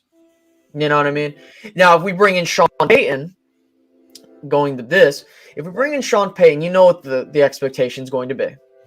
Right. Can this team not only get back to the playoffs, but can they get to an NFC championship game? And then if we don't, then people are going to be like, it's a failure. They got to throw him under the bus, all this other stuff. So that is the problem with this whole, you need to rip the Band-Aid off, because the expectations are going to either be you're going to have a lame duck season, or you go in and you're like, all right, let's see what this team can do. And then he has to possibly retool the roster into his image like McCarthy had to do. Right. Here's the thing, Space. Another thing also is that after hearing what McCarthy said about Kellen Moore, that's his job, it's not my job, X, Y, and Z, it takes one loss. Just one loss that is going to bring all that back all over again, become a distraction. And now, listen, are we doing the same thing over again like last season? That's the problem. Like BJ Nick said, right now, this time I'm going to describe this whole situation. Right now, McCarthy and Kellen Moore, they're that wet Band-Aid on a cut. We keep messing with that Band-Aid. You're trying to hold it down. Rip it off, put a brand new one, which is like Sean Payton, and move forward and heal this team up. That's what's needed. This would benefit Dak Prescott a whole lot, because finally he would have somebody very offensive minded to, if he's a B minus, if Dak Prescott is a B plus or B minus, he could be an A minus under Sean Payton. And Sean is direct to you. Exactly. Sean is the most direct head coach that and he will tell you, you're like, hey, this is what you know what you were doing? Fucking up. Here, this is what you can do to do better. Yeah, and here's another thing. Since hey, I'm a Romo fan, BJ loves Romo. I know Space loves Romo, but Romo's retired. But guess what? Who discovered Tony Romo? Sean Payton. Who learned Tony Romo originally was supposed to go with Denver Broncos. Sean Payton, who went for the same school in East Illinois, like Romo, come to the Cowboys. And he went there undrafted. Now, it was till then when Sean Payton was with the Saints. When he went to the Saints, the first thing he did was he offered a second-round pick to the Dallas Cowboys for Tony Romo. And this is what Peter King came out and is like, wait a minute. Tony Romo, second-round pick? The guy hasn't played yet. Remember, we had Drew Bledsoe at the time. So during that year, when Drew Bledsoe's game against the New York Giants, when he got hurt, what happens? Right. Tony Romo comes right in. Sean Payton made Tony Romo at the time there. So my thing is this. If you love Tony Romo, you're going to love Sean Payton. You will understand Dak Prescott and love him even more under Sean Payton. This stuff with Mike McCarthy, listen, don't get me wrong, it was definitely an upgrade over Garrett. But the way he handles certain things, I don't feel comfortable. I'm more comfortable if we have Kellen Moore with Sean Payton versus Kellen Moore with Mike McCarthy, because Sean Payton will also teach Kellen Moore if he's the future guy. Here's another thing. I don't mind guys being hired from within if the successor, taught him everything. I wanted Sean Payton here under Bill Parcells was here. Everybody knew when Parcells was leaving, he was the next guy, but they called him that fast, and he got away a year too early. I will be okay with Kellen Moore if he's here at least 3 years under Sean Payton. Yeah. Let me pivot and ask you a different question. With everything that we know now, right? Okay, with everything that we know from the trade that was there that didn't come to pass in 19 because of the AD stuff with the Pelicans, to obviously, we've mentioned he's the one that got away, to what has transpired here with McCarthy, especially with his last press conference and how Jerry showed up, right? You know what I mean? And all these things, and we're reading tea leaves, right? We're reading tea leaves. The Jones had a family meeting, about an hour or so before Sean, had the announcement.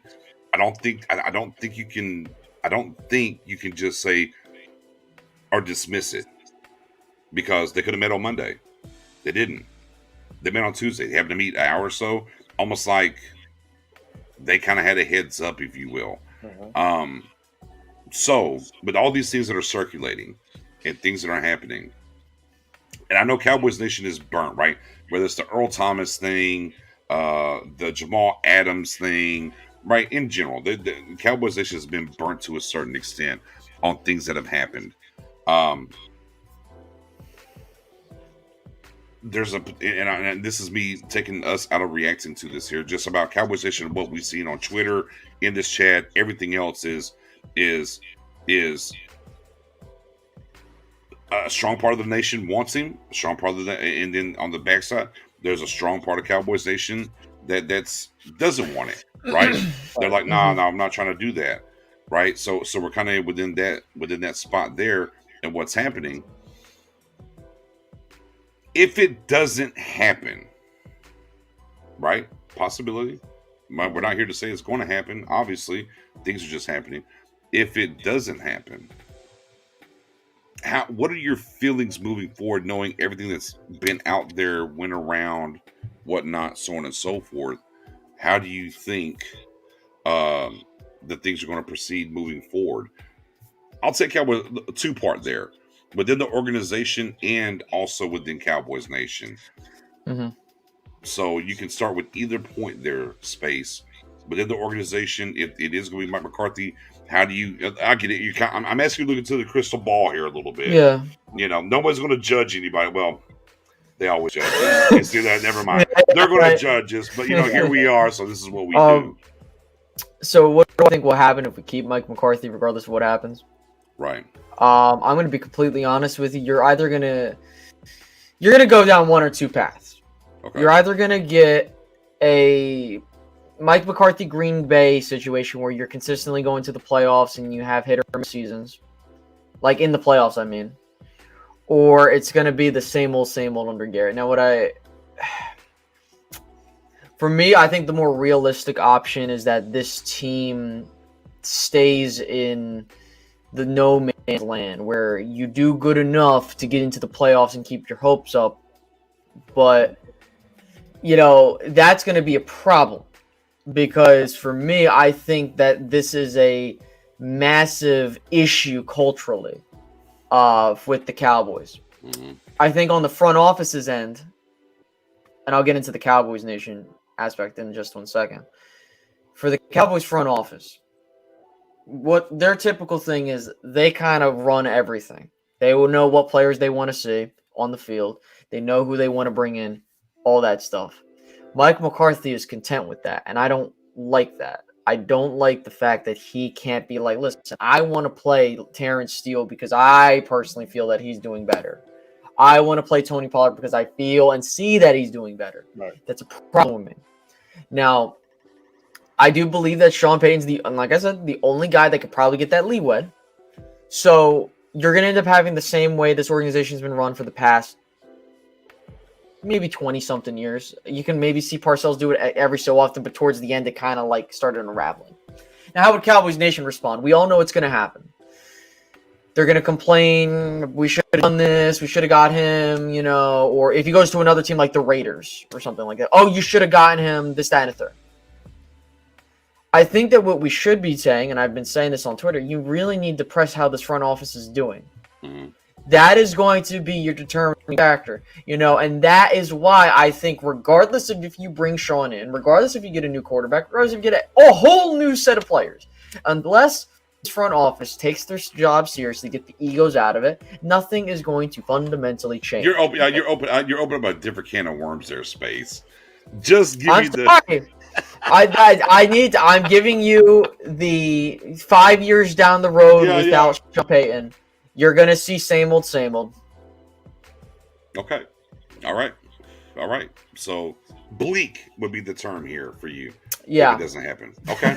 Fair enough. All right, Spoon. If they come out, Jerry comes out tomorrow, Mike McCarthy's our guy. They're not going to make the move, no matter everything that we've heard and whatnot. What does this look like for you for the season coming up? In my opinion, right now, we better start Googling for who will be available for coaching the following year. It's not. It's not gonna. Again, I can't dismiss how Jerry sounded, and no disrespect to Mike McCarthy, but it's a shame on him. He has won a championship in his league. He's a big name, and to say the things he said, Right, and and Jake Glazer said it, right? Jake Glazer said he's top half. Mhm. He's not bottom half. He's a top yeah, half coach. exactly. And again, former players coming out and basically telling Jerry, listen, this is not a good look. It shows how disrespected they all felt, even though they're not playing. But to see, I wore the star on my helmet a long time ago. They take pride into that. Again, Especially against a rival. yeah, The 49ers. exactly. Space. And see, here's the thing. I know we have a lot of young Cowboy fans who did not see the '90s, and I always say, listen, but you understand it though. If you understand the space, a lot of people don't understand it, and I always say this. I know YouTube is not gonna give you the life of what around that time, but if you will understand when you look at those biographies and how they was. It was a very serious thing. The same way we see the Patriots under Tom Brady with Belichick, that's the same way we was in the '90s back then. And the thing is now, when we had this type of team this year, we was comparing the talent to the '90s. We wasn't the only ones. Everybody was. Right. And to come on the playoff game and lose, it's not about just a loss. It's how you lost, how unprepared you was. The excuses that were there, no accountability, no nothing. I never heard Jerry sound like that.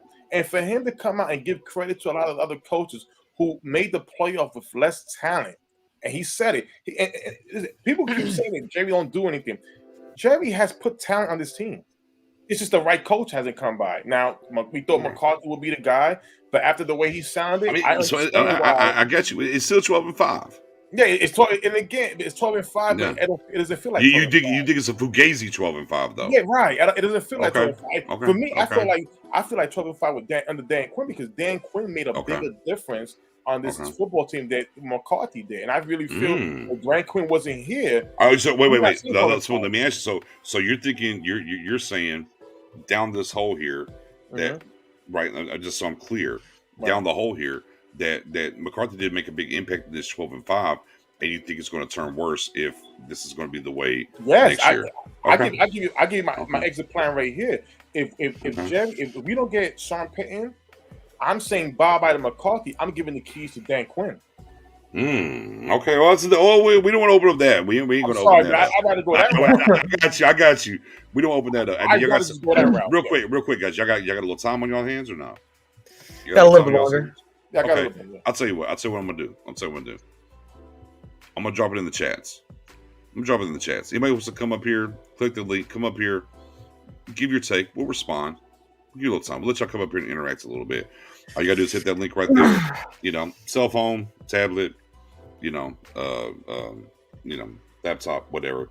Y'all can click the link and come in here and do that. You know what I mean? And we'll kind of do that. So. For me, I just kind of look at it. I just kind of look at it like this. I believe I believe that Kellen Moore can get better, right? I believe Kellen Moore can get better. Okay, that's kind of what I believe. I think Kellen Moore can get better, right? So what we went through last year with Kellen Moore at times, especially down the stretch with the zones and different things, I think he can become better. So I think that's a net positive on his own end, right? That he can be better. I think if Dan Quinn returns, I think we see this defense take another step forward year 2 of Micah. And obviously what we have to look at as a team, can we clean up our play? We led the league, ladies and gentlemen, in pre-snap penalties, 50. Second place was the Detroit Lions with 47. Okay. 50 pre-snap penalties this year. On top of all the other penalties, that we happen to lead the league in. And those things have to change, right? The one thing that I've loved about Mike McCarthy since he's been here is we kind of stopped drafting the right kind of guys, and we started drafting the dogs, if you will. The 2 drafts that McCarthy's been a part of has been really good, right? So we have to look at those because I get it. A lot of times we get in Cowboys Nation and they talk about this idea that, puppet coach, this and the third, and I've said this a lot. They really do give them more say than you think. in personnel and different things, and you can easily see it from whenever Jason Garrett and the guys they drafted to the 2 years of what we've drafted since he's been gone. That's not luck. That's change of philosophy. Because what and pay attention to the schools that they're drafting from. Right. Yeah. Power 5, if you will. And that's because McCarthy says, what do you want? What are you looking for? And then he goes and finds those guys. So Quinn and McCarthy and whatnot. Here's what I'm looking for. And they go find those guys. And okay, we're going this way. But the aloofness of McCarthy obviously gives you pause.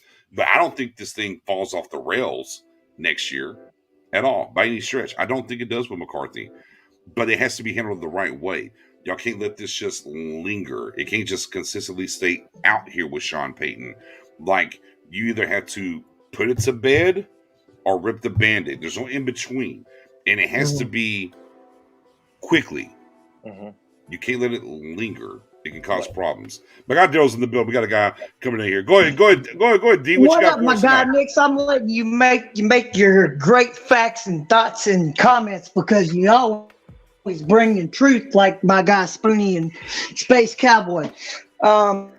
But ever since I watched that 49ers game and then watched a lot of the stuff going on with the team and the comments from Mr. Mike McCarthy. Now, granted, I'm not saying he's a bad coach, but when you have your head coach say that the team is nervous in a wild card game, are you kidding me?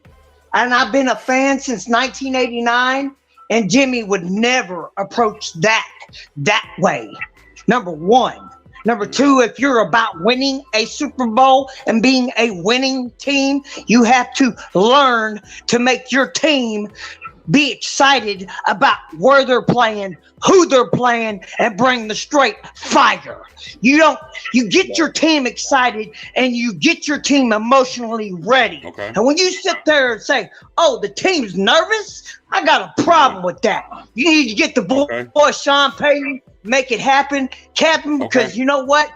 The way I see it, that ain't gonna fly with me. That's not gonna no. Real Cowboys fans like you, Mr. My guy Nick and Mr. Spoonie and Space Cowboy, Dak is awesome. I love the whole team. But you got to have guys to motivate this team, And Kellen Moore, not feeling you, dog. Feeling you. Not feeling you at all. I just think it's going to be more the same or worse, like you guys are saying. So if you're going to make the move, Jerry needs to make the move.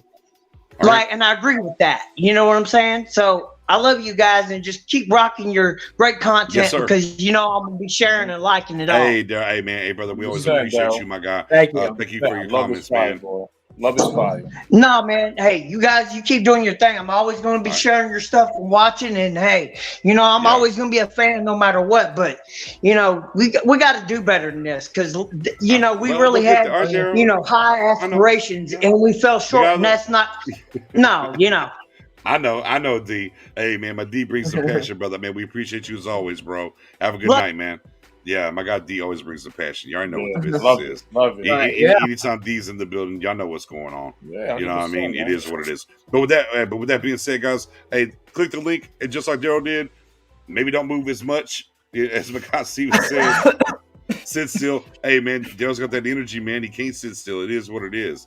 We got royalty coming in here, y'all. Got some royalty coming in here. Boy, hey, we got the royalty coming in here. That boy, the lunatic's in the building. What's going on, lunatic? BJ Nick, Spoonie, Space, how you doing? Cowboys Nation. Buenas noches. Yeah, let's go. Talk to him, lunatic. I can't wait to hear your point, man. I cannot wait to hear what you got to say, brother. Well, look, it's all about motivation. I've seen it from both sides here. I can see it where, hey, Mike McCarthy, Jerry gives him, hey, Mike McCarthy's my coach for this year. Let's support him and everything like that. But the players and me, I lost confidence when he said nervous. That's one of your only few jobs.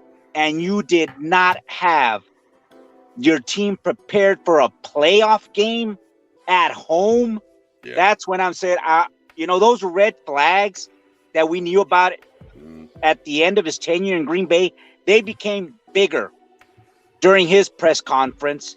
The fact that he said, hey, I haven't even seen the game. I just saw that last play. Yeah. If you want to improve, you do it the hour after you're eliminated. You know, you get home and say, hey, okay, one and done. We hate it. It's been painful history. How do I get better? Not, I haven't seen it. No, I just lost confidence in him. And the fact that I said, look, if I'm going down, damn it, I'm going down on my own plays. So, Right. Jerry, either you give me play calling duties, and he just goes back and says, no, you install it, you run it. Right. Kellen Moore goddamn ran it the last 8 weeks, and it was terrible. Right.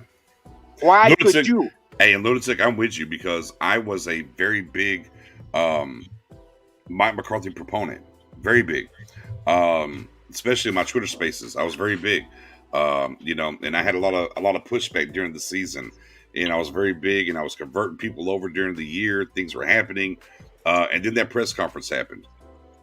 And I that one meme from a guy from Jason Zamuro where you just and he leaned back, and I was like, oh man, my man just really said everything that you said and then some. Okay, he said everything that you brought up, and then he said some other stuff too.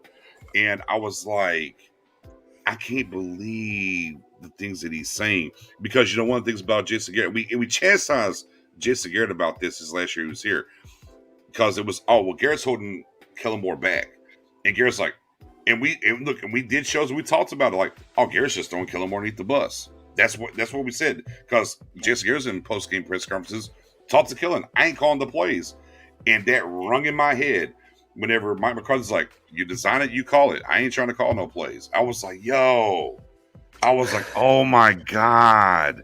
And then what happened? So on the space last night, on the Twitter space, man, if y'all don't follow me, man, every Friday, 5 p.m. Central, we do the Cowboys Happy Hour. Have a good time over there on Twitter.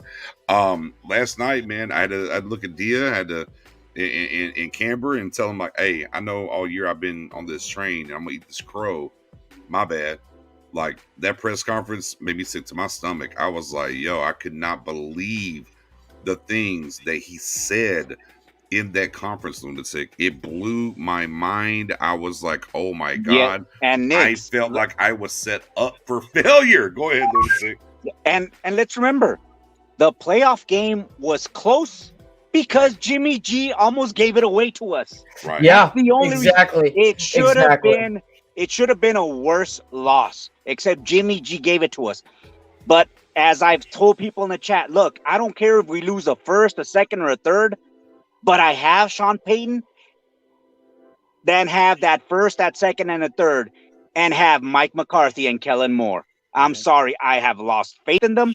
I'd rather lose those draft picks, but have a competent coach. No matter what we said about New Orleans, we said it's going to be a dogfight. He is going to have every little detail planned out for. We better be ready. And those games were. This year, I mean, New Orleans, what did they have one game where like 10 defensive starters were out? Yeah. Their number one wide receiver was gone, everything, all those, and still a winning season. They did their part to get in the playoffs. One of the 5 things that needed to happen didn't happen to them. That's why the Eagles got in there instead of the Saints. I want that because, once you lose confidence in your head coach, and I think the players, when they heard that, they're like, what? Did he just say that I was nervous? Because what's that other word for nervous? Scared. To me, that's what I heard. Right. And the biggest I'm not going to go run through a wall for that head coach anymore. I'm sorry. Yeah, jump in those. Here's the thing. The thing I will say, and I love what you brought up about last season with the Saints, the Lunatic, is that they were 5-2 before Jameis Winston got hurt, and he was making Jameis Winston a very damn good quarterback. Not like top 10, but like he made him look different than what we saw in Tampa Bay. And that's why I like Sean Payton, is that he does things a bit differently in terms of like the preparation and all that other stuff. And they were like talking about, hey, the Saints might win the division. They might do something this year. We ain't brought this point up. Shout out to my guy Michael Richardson. Yes, sir. Long time Stargang affiliate. Shout out to the affiliates in the building. Everybody in the Stargang group. Shout out to all the affiliates in the building. And this is why we rock with y'all, y'all rock with us. Right here. Our affiliate, Michael, just dropped it on us. Right here. That's the biggest point today. Okay, let me spin the wheel. Lunatic, you're here too. Do y'all think that press conference lost the players? That's a great question. We ain't heard nothing. That'd be We great. don't know. This is I all would- speculation. I Do we would think say- he lost the players? Here's what I would look at. When you work, like, again, I always try to relate it to a business. Like, you, in real life, I go to work and everything like that. If I came to find out that my boss went on and told everybody exactly how we felt, especially if that's confidential. Again, you're nervous when you're going to a playoff game. Now, that's number one. But number two, you're supposed to prepare your team for that stuff. I completely agree there. The fact that you go out and say that things to the public and then you're pretty much like, I would feel a certain way about that. I'd be like, why are you saying that to them? You know, if you felt like we did something wrong, go to us in private and say something. Don't go to the media and say that. I would be definitely upset as a player. And I probably would be like, Mike, I thought we were cool. I thought you were cool with us. Mm-hmm. And that's where I could see where a lot of people, I think, got rubbed the wrong. Well, they did. They got rubbed the wrong way, especially the former players, because I think they felt and they kind of understood from a coach, you don't do that. You don't say that ever. It's a good point. Oh, major key alert. Major key alert. Maybe that's why all these former players came out afterwards and said those things. That's a good point there. Stephen Watts says, no, he didn't. Mike is lights. Spoonie, do you think Mike rubbed some players the wrong way after that press conference? Yeah, I believe so. I mean, again, like I say, you know, these players, these players looking for a veteran, a leader. That's what Mike McCarthy was supposed to be, a leader. It's like the things that the reputation he had in Green Bay, in my opinion, I saw it. It's for the littlest things he said and the reaction. Because end of the day, let's be honest. No, it's like Space said. I don't need you to tell the media Spoon's nervous. He didn't play good today. No, they know I didn't play good today, but they don't even know I'm nervous. If anything, you're supposed to prepare your team. Not Exactly. You're supposed to fight them. We up top having nice drinks, and we're watching the 49ers come out with a boombox, led by their coaches, fired up. This is my house. We didn't just lose to the 40. Listen, it wasn't a blowout. They took up the very thing that Mike McCarthy kept them saying in training camp, the mojo. They took our mojo, to the mojo. And took it to the No mojo moments, Spoonie. No mojo moments. Nah, no more mojo moments. They took. I mean, QB draw was a mojo moment, that's for sure. Yeah, they became Dr. Evil, and they took our mojo all the way to the NFC Championship game and ran. Again, they stole it. As they said, we was close in that game. Because Jimmy G almost threw the game away. But guess what? He wasn't a better team on that field because we wasn't prepared the way we should have been. And that's Mike McCarthy's job. So just like he want to come out and say, well, that's Kellen Moore's job. He installs the playbook. I don't mess with that. Well, Mike McCarthy, what is your job? Your job is to manage this football team, and you did a poor job. Poor job. Sorry. Lunatic, do you think Mike McCarthy rubbed players the wrong way and lost some players with his press conference? These are elite athletes, but I think their confidence in McCarthy was shaken because, let's be honest, this team was not led by McCarthy and the offense. They were led by week 8 by the Quinn and the defense. And now everybody's going like, wait, Quinn's probably gone to Denver. And whatever edge we got from him. Actually, let me help you there, Lunatic. Right now, it's going to be the Bears or bust. It's him and Eberflus. Now that they got the GM in place, it's him or Eberflus. It's down to those two. If the Bears don't hire him, he's going to be back next year. FYI, just letting you know. No, I got you. I knew it was Denver or Chicago. I was saying, go with who he knows. Yeah, go with the GM that he knows. Right. But I agree. But again, all those players saying, wait, our edge was on defense. You know, they kept us in games trying to let our offense figure it out. And then after hearing what McCarthy said, they're like, nah, you know what? Hey, I need to put good film on no matter what.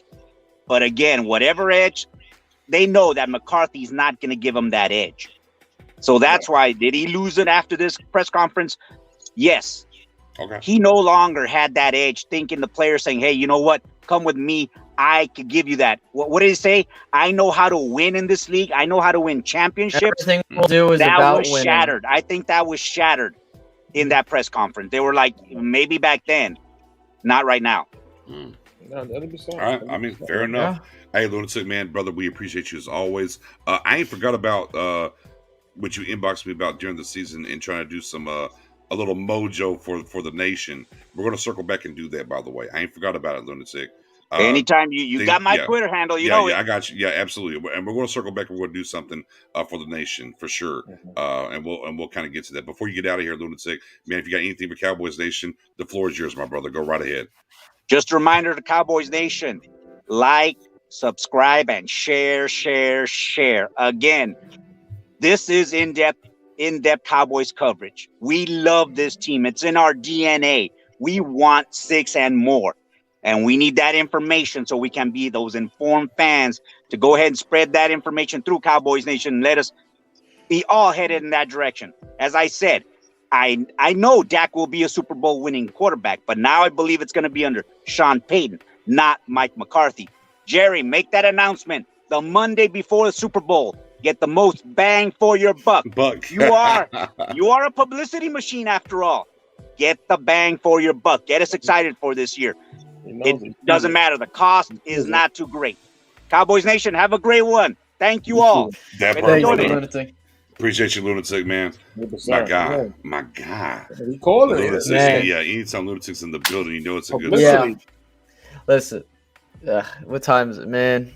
Yeah. Hold on. We're going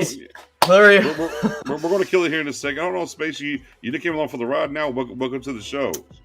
Hey, man, listen. I'll take my 4 hours of sleep. There it is. Hey, look, man, I just worked 40 plus hours the past 3 days. You'll be all right. You're a young man. I'm old. You're all right. You're all right. You're good. We don't be too much. Not too long. But let's pivot. But let me throw it out there. Lunatics came through. Daryl's came through. I just dropped the link again for anybody else who wants to jump up here and talk. By all means, click the link. Come on in here. You got to have your camera on. Y'all saw Lunatic without the camera. You're good to go. You know what I mean? That's it. Chill out with the bang. Reminds me of the Niners all over again. All right, Michael, I got you. The compensation now, as we be going through this tonight and we're talking and whatnot, and the compensation idea, I keep seeing it coming back. And my guy Rush Hunter just brought it up again.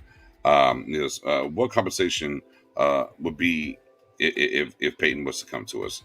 And I'm of the mindset, me personally, I'll speak for me. Me personally, Daryl, I can't let you back in, brother. We gotta let somebody else get in here. My guy Daryl's trying to jump in. Hey, Daryl, appreciate you, my guy, but we gotta let somebody else in here, man. You already had your turn. Lunatic had his turn. We're gonna get somebody else in here, bro. Appreciate you as always.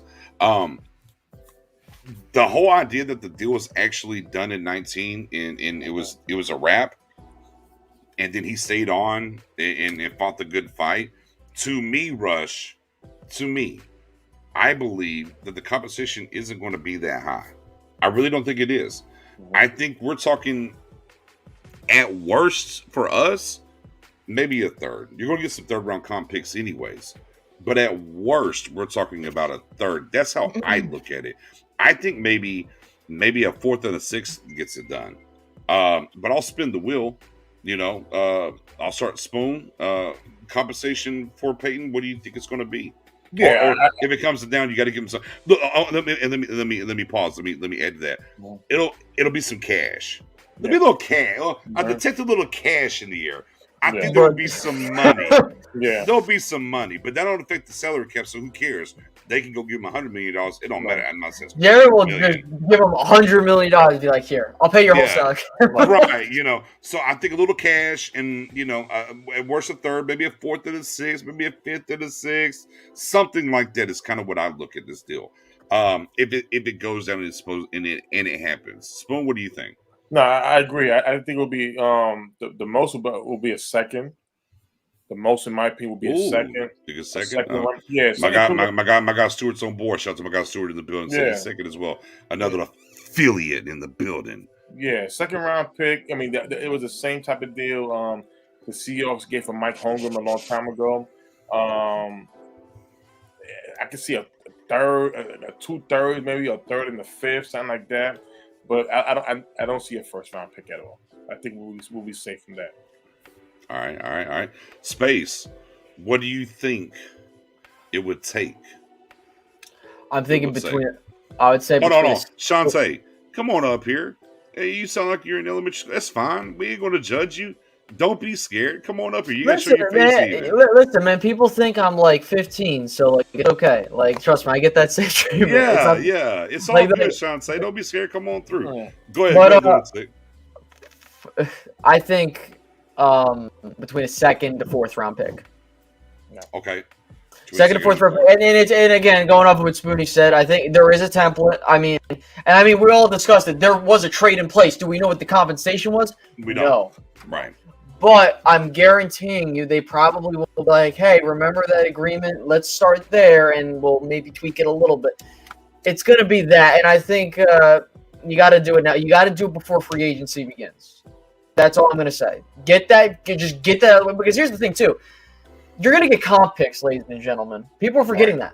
We're going to get compensation picks. Thanks. So if the Cowboys give up a fourth-round pick, they're probably going to get another. I think are we slated to get like a fourth or something like that? I got to double check.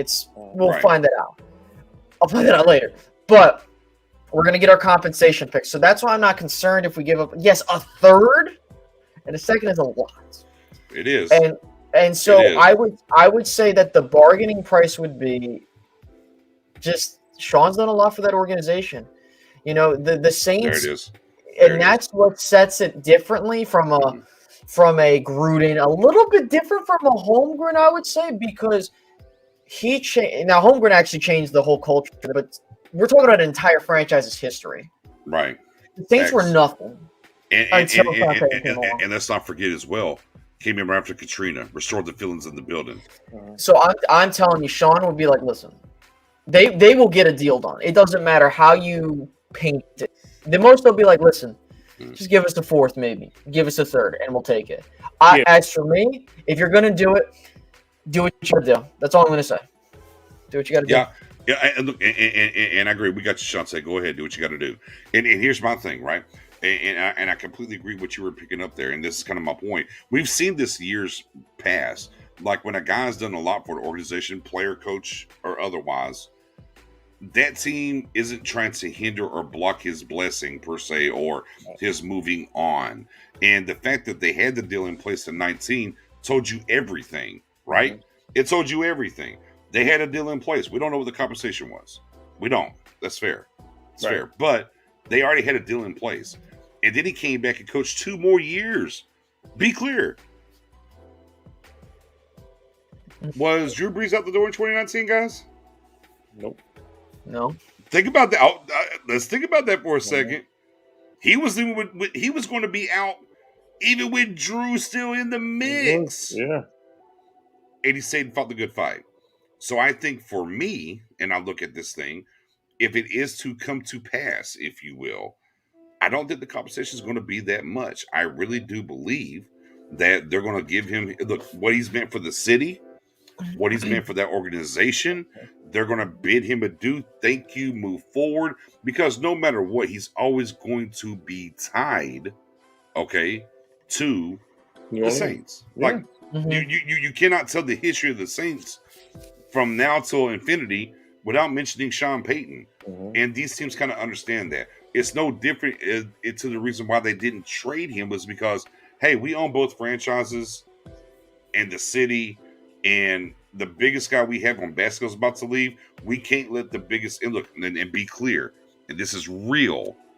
They love Drew Brees. Don't get it twisted. Drew Brees is a king there. Sean Payton is bigger in New Orleans than Drew Brees. Yes, he is. Those are facts. Yeah. There was no way, and I understand you couldn't let Anthony Davis leave and Sean Payton leave in the same season. Like, you just couldn't do that. So now he never complained. Nothing ever got leaked. Because here's the thing about this. Because I had this conversation, right, about, how do you sell this story for 2 years, right? And I had a lot of blowback on that on Twitter. And they were like, oh, well, what would be the point? There's nothing to say, blah, blah, blah. Here's what we know, though. Here's what we know. It ain't about nobody knowing and saying it. If somebody's unhappy about what happened, they'll leak it. That's why you got agents. Right. Agents leak all the time. In case you didn't know, ladies and gentlemen, they leak, right? And it would have got leaked if he was unhappy or he wasn't going to be the good soldier, if you will. But he didn't do that, which also builds credibility up for him within the organization, knowing he had the out already, and he didn't leak anything or say anything, which means why they won't text as much. Now, here's what I will say. I mean, if you're going to give up a second or a third, just go ahead and just go ahead and send me Sean Payton and Michael Thomas. I'll just double it. Give you a third. Y'all need some salary cap relief. I just go ahead and send us I'll both. do it. Neither here nor there. I did see a question about could you trade a player per se, so on and so forth. I mean, technically you could. You can. There's nothing against that. Now they're not going to trade Kellen Moore. I'm telling y'all now. Kellen Moore's not going to leave this team. Be clear. Sean Payton's going to come here to get him right and do his thing. And you'll see Kellen Moore possibly take a step back as the play caller. Here's what I will say, though. And I will come back here 10 toes down and go way left. Man, if Sean Payton ain't coming here to call plays, what we talking about, ladies and gentlemen? I'm not trying to hear the Mike McCarthy, well, I'm going to learn the verbiage and adapt to the system that's here. No, sir. Not me. In my Rick Ross voice. Not me. Because that's the last remnants of the Garrett and Linehan era that we're looking at right now. We have to purge that. I prayed he's going to get a head coaching job. He didn't do enough. He didn't get a head coaching job. So if Payton is going to come to pass and come here, it's his system and it's Kellen Moore learning underneath him. Because if you're going to do all these things to get him here, man, we're wasting time if you're just going to do the same thing. You feel me? Well, BJ, I want to add on to that because it's another benefit of Kellen Moore. Another benefit of Sean Payton being here. Okay, that we haven't really discussed. So there's a thing that people say that some fans say that with Jerry Jones that there's a open door policy that players will bypass the coach to get to Jerry Jones, right? And that's been an issue. Well, here's the benefit right now with Sean Payton. That's not going to happen. But let's be clear, though. There's nobody doing that now. Like, to be honest with you, there's nobody doing that now. Right. There really isn't. Hold on. And let me dispel that a little bit further. Because Romo, whenever that guy here is rookie year, story time with Knicks here. Garrett made the call for Romo not going back in. And Romo just literally asked this. It's out there. You can read it. It's there. And here's the thing: is Romo asked for just an open competition in practice.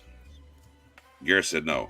Romo jumped on a helicopter with Jerry, went to his grandson's high school football game, and tried to get in. And Jerry looked at him and said, "It's on Garrett.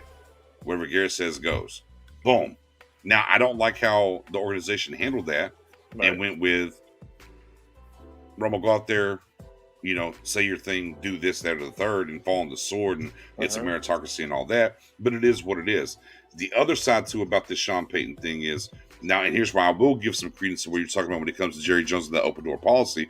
The one thing that this Cowboys team does do, Space, they do negotiate through the media. Oh, yeah. Mr. First Question. That's all you got to say. Right? They negotiate through the media. So how funny was it that story dropped as soon as he retired, quote unquote? They had a deal in place. Man, kind of sounds like press the button. Let's get this thing rolling. Because with him leaving, there's speculation, there's different things. The nuke bomb that really drives this thing forward is that story got dropped that they had the trade in place in 19. So that sent this thing into overdrive when it comes to Sean Payton and maybe links up to come here and take over. Now we're all the way to the antithesis and the point of, man, if you don't bring him here, how does this thing look with Kellen Moore, the mantra, if you will, Mike McCarthy moving forward, right? That's kind of the bad thing. Real quick, Shante, the link's right there. Just click that link and come in. So I was like, what's the link? I just dropped the link on you. And BJ, also another thing, somebody will be returning. The old Jerry. The old Jerry Jones. You know why I say that? The old Jerry Jones. Oh, the $1 million question, brother. What day will we know by? I would say, let's just be honest. You'll probably know by free agency. There's no way they're going to do a coaching change in the middle of free agency. Well, you know what? I don't know. Oh, no.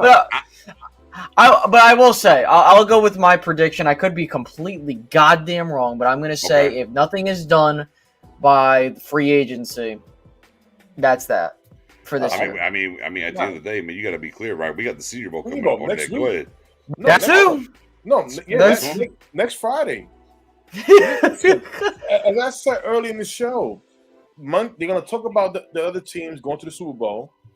Jerry's going to pull the trigger, and that's going to be the conversation that leads to the Super Bowl. Especially when we're going to have Senior Bowl, we're going to have our staff there.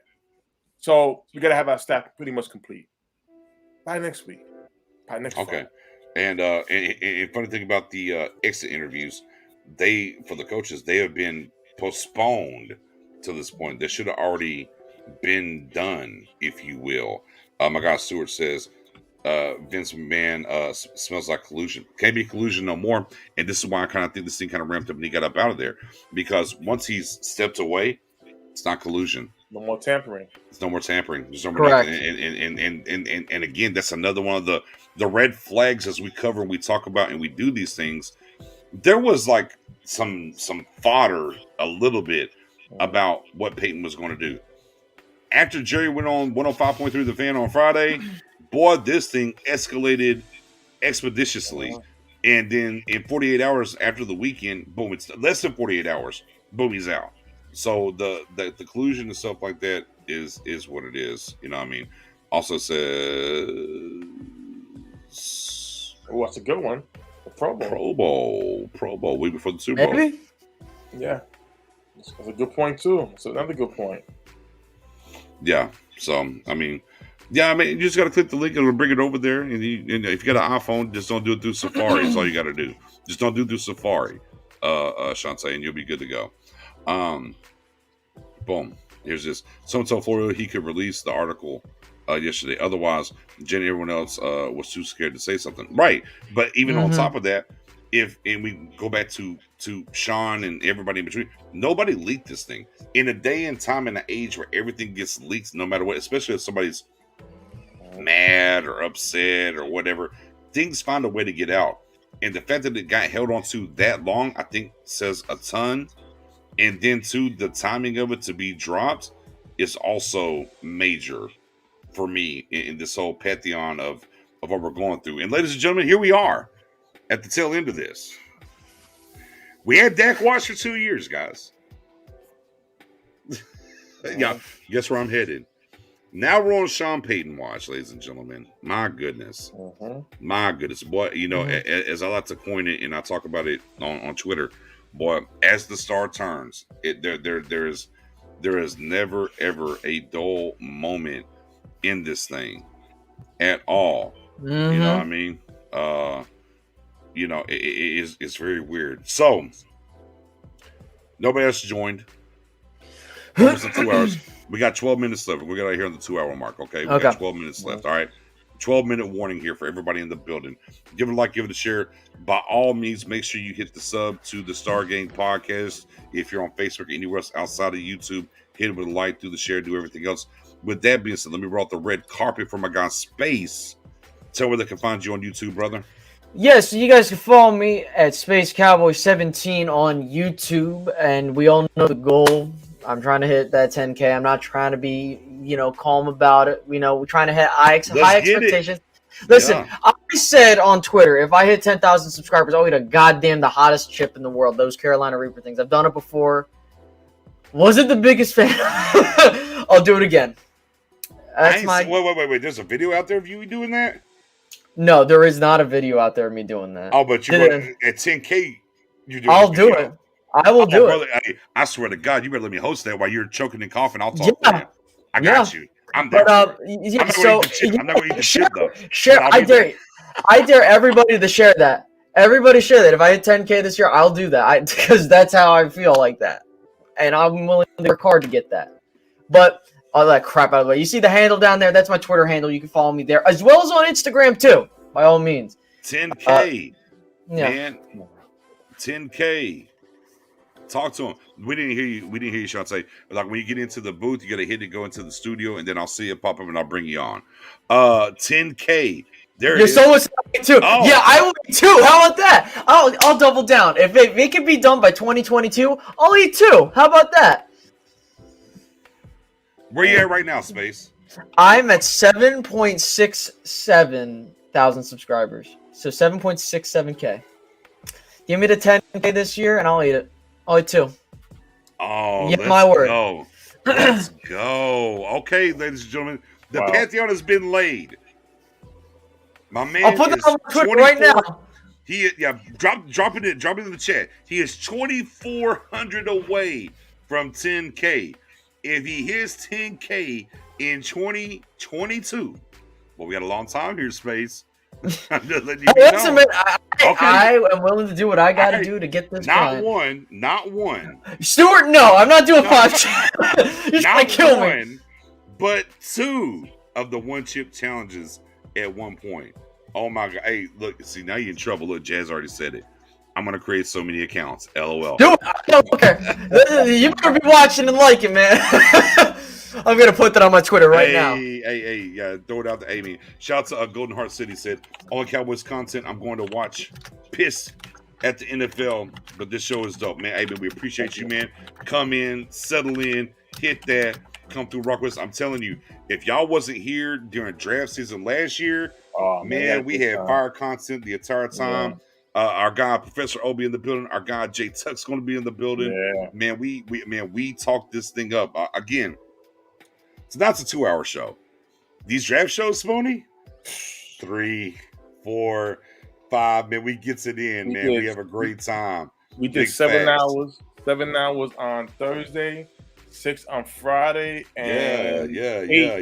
on Let's go. Sunday. Yeah, you already know what Sunday. it is. On Hey, look, Saturday. and real quick, Spoony, Yeah. let's go ahead. Hey, man, Golden Heart, welcome to the channel. You are now officially an affiliate of the Star Game. Welcome to it. Welcome, affiliates. Give them that love. Give them that love, man. Yes, sir. Yeah, great time. Great time we're gonna You have. don't, Shantae, man, you just gotta hit the link, fam, and it's gonna take you there. I'll tell you what, like everybody said, just click the link. It's gonna go over, and it's gonna take you to StreamYard, and you're good to go. Somebody walk Sean. Actually, my guy Stuart, walk Shantae through it. Look, this guy right here, y'all don't know about this guy. I know Stu, boy. Need an IT guy? Stu's your guy. His prices are high. I'm gonna tell you right now. Oh, shit. His price is way up. His price is way up. But Stuart's that guy. Man, Stuart, help. Look, I'm gonna drop the link again, man. Stuart, walk her through it, bro. Help me out on the back end. Help a brother out here over here, man. You know what I mean? Oh yeah. We get to the end, man. We get that part. I mean, I can't wait for it. Oh, it's gonna be so fun this year. So many good prospects this year. And we're picking So the many 24, so there's so many different wild. I mean, I was gonna say, Space Boy, I see you already out there getting it in. Yeah. I see you already getting it in with some of these mock drafts. Hey, listen, man, you got to start now. And again, things will start. You know what I love about doing mock drafts early? It shows me where the pendulum is swinging for some of these guys. What's your go-to site? What's your go-to site? The Draft Network has been my go-to site for the past couple of seasons now, and that is because they do the best in terms of like realistic trades. The price is worth it because they give you full in-depth breakdowns, player comparisons, and I'm not sponsored by them either. Right. I do this with my own money, and I could say for 110% certain, everybody should use the Draft Network. Plain and simple. I completely co-sign that. Completely. Oh yeah, Jazz. You speaking my language about Dean. Yeah. You're speaking my language about Dean. Now you know, Spoon. Every year I hitch my wagon to a cat. Yes. And then I try to talk it into existence. Yes. You did. I'm not there yet. I'm look. Spoiler alert, Spoon. Spoiler alert. I know I ain't told y'all in these chats and everything that we're in. I've been looking already though. Oh yeah, I've been looking. Oh yeah. I've been looking. I've been looking. I'm deciding who I'm trying to hitch my wagon to and who I think I can get here. Well, here's the That's thing. what I'm doing. I want to share. I want to share some history with BJ, and why we're talking about this like this. So, the year we got CD Lamb, and we was blessed to get him at 17. Right in January, we got my call. First of December, we was ready to. I remember we was talking about the draft. Here comes January, Garrett's fired. All right, we're gonna wait. So something came out when we were talking about the guys we want. I had picked Jerry Jeudy. Hold on for a second. I do want to jump into this. Hold that, pin that. We'll get right back to it.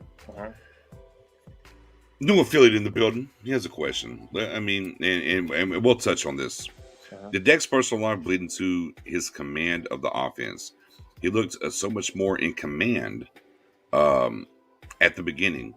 Made all the calls at the line and knew where to go. I see Steven mentioned it, and I'm gonna just say, mental health is a big thing, and I'm not trying, because I know this from experience. I lost my aunt, my aunt before the Carolina Panthers game, and it hurt. Like, I feel like I didn't want to do anything, and no one is immune to that, and I think that's what we have to understand, and that's why I kind of get more. I get more a bit defensive about Dak because of knowing where he's come from. And it's not because I view him better than the team. It's because I view him as a human being. And that's where I think a lot of us forget that. Right. And I felt that after that Minnesota game, when we got back, I was like, he with his brother, with the whole situation with that, losing his mother, you got to understand that there is a human element to that. And then with the calf strain to come back from that, and then not only that, with the injury, there was a lot of a mental block. And especially, you saw it in the Giants game too. There was a mental block there. And, he said it, like, listen, I know what this team did to me what happened last season. And I feel like we got to be and ask for help, and that's the biggest thing I could say. If there's anything I could say, if you have any issues, please don't be afraid to tell anybody, because we all have our demons that we have to deal with, and it's important you mention it before it's too late. Right. Jump in there, Spoon. Yeah, for me, I'm a big fan of Dak, not only because he's a Dallas Cowboy, but for the I could say the similarities of the things that he had went through personally, I went through as well in my life at a young age, losing my parents at 8 and 15 years old. Down the line, losing a lot of different people. And I was on my own. So I look at Dak Prescott. I can even go a little bit before that. There was a time where he went to a summer jam and he got jumped during the summer jam. Then a couple of years later, his mother passed, right? And again, we only had one mother. We all have one mother, and that was a big impact. And then now, okay, he made it to the NFL. He's there, but then you lose your brother for suicide. It's another big thing, So sometimes it's like you get tired, you get drained. The littlest things that happen to you, sometimes it brings you back to the things that occurred, like his mother, his brother, and things like of that nature. So mental health is very real. The bad thing about mental health is a lot of people are not willing to come out and want to be speak about it. And I always encourage, even I have young men that I do mentor, and I always tell them, it says, I'm always here for any conversation you want to have. Yeah. And in order for you to get past something, you got to admit it, and admit that you understand that you have it, but then having the passion and the strength to want to go through it to get past it. And that's a lot of things that a lot of us don't really come out and do that. And I always encourage, mental health is, again, you have a cut or a scratch is visible. Mental health is not visible, it's inside you. And the main thing is you want to reach out to somebody and talk. And here's another thing, you'll be surprised of the things that you learn about yourself that you haven't. And that's a beautiful thing going forward. And I guarantee you would get your mental health right. It happens. You got to go out and speak. Exactly. Yeah, and that's I think I mean, for me, I like to try to keep things between the white lines. I do, and I mean the sidelines and on the field. Right. Because I think people could get in trouble when you start speaking on extracurricular stuff in general. Right. I think I'm going to echo some of y'all's points of, yeah, man. I mean, you go through things in life and they affect you, and we do understand. While these gentlemen that play this game get paid very well to play this game, they're humans. They go through things. They have, Look at Calvin Ridley. right, and there's just, they go through things. They have, mental breakdowns at times and whatnot. I mean, I get it. Like they're looked upon to be different, and a lot of this. And let's be clear, right? It's entertainment for us. Right? I mean, we're diehards and we ride. I mean, I got the star tatted on. All these things. At the tail end of it, though, man, right? It's entertainment. You know, life is bigger, and I've always campaigned this, and I've said this. I don't care about anybody in our division or anything else. I hate injuries. Like, I don't like them, but despise them. I hate injuries. I really do, and I mean that. And I always campaign for the human over the player. I always campaign for millionaires over billionaires. I campaign for players to get their bag because NFL stands for not for long. Get it while you can, move forward. But in the context of this, from our newest affiliate here, from Golden Heart, I think a lot of things that happened to Dak this season, in his mind, wasn't mental. I think a lot of it was he was just hurt, guys. Yeah. I think the calf was much worse. Like they said, his calf injury was similar, right? Similar to Michael Gallup. How many weeks did Michael Gallup miss? 6 weeks. 6 weeks. Did y'all ever see? Did y'all ever see Michael Gallup in a boot? Nope. No. Saw Dak in a boot though. Yes, you did. And you kind of saw play calling changes. And you can dial up the 22 tape. I've dialed it up. Kellen Moore, and here's what's not happening. Kellen Moore does deserve flowers. And I've said this a ton about Kellen Moore. Is I don't think he's hit the ceiling of being what he's going to be as a play caller and as a head coach. Or let me not put the cart before the horse here. As a coach in this league, no matter what that is. All right, that's one. Two, his man-beating concepts that he calls are A1. They are supremely good. He hasn't developed his zone game yet. And that's going to affect your quarterback. I'm sorry. It just is. So I think there's a lot of different things that happen throughout the season with these guys in general. Obviously, Dak has overcame a ton mentally, and more so the brother most recently than the mother who passed away while he was in college. But all that does add up over times. And even for like somebody like me, like there's a certain point where I was, call it a funk, whatever. And honestly, here's the thing. And I didn't really realize, I was talking to a really good friend of mine. And we were just having a conversation or whatever. And I was just talking, like you talk with your friend. And he said, he's like, well, B, you witnessed a lot of death over the past 7-8 months.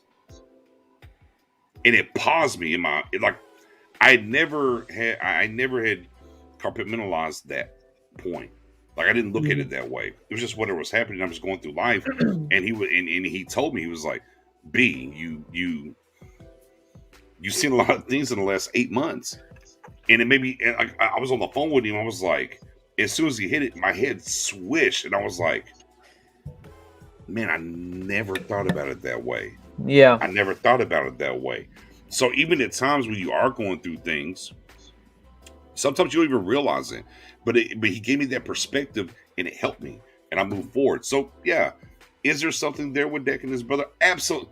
Like, who loses their brother and it's just okay? Look, and we are not in the stratosphere of what Dak goes through on a daily being a quarterback in the league. Forget just the Cowboys. I mean, the Cowboys is just an extra layer of sauce, if you will. Just in the league, there's only 32 NFL quarterbacks. And he's coming back from the injury. He's coming back from, now we're doing the ask for help and what happened with his brother and everything else. So, and he had to get paid and all the, like, all these things. So I don't think consciously, I would say, I don't think consciously Dak thinks any of that affected him.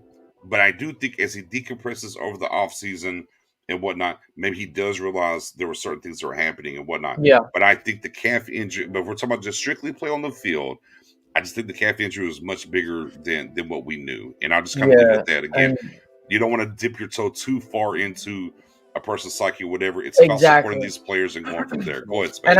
And I want to just add on to this because I know earlier in the show I was defending my quarterback because he plays for my team.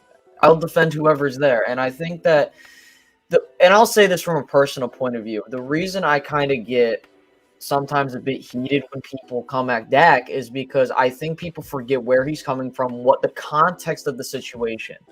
I'm not going to defend bad play if it's there. I'll admit that. That's fair.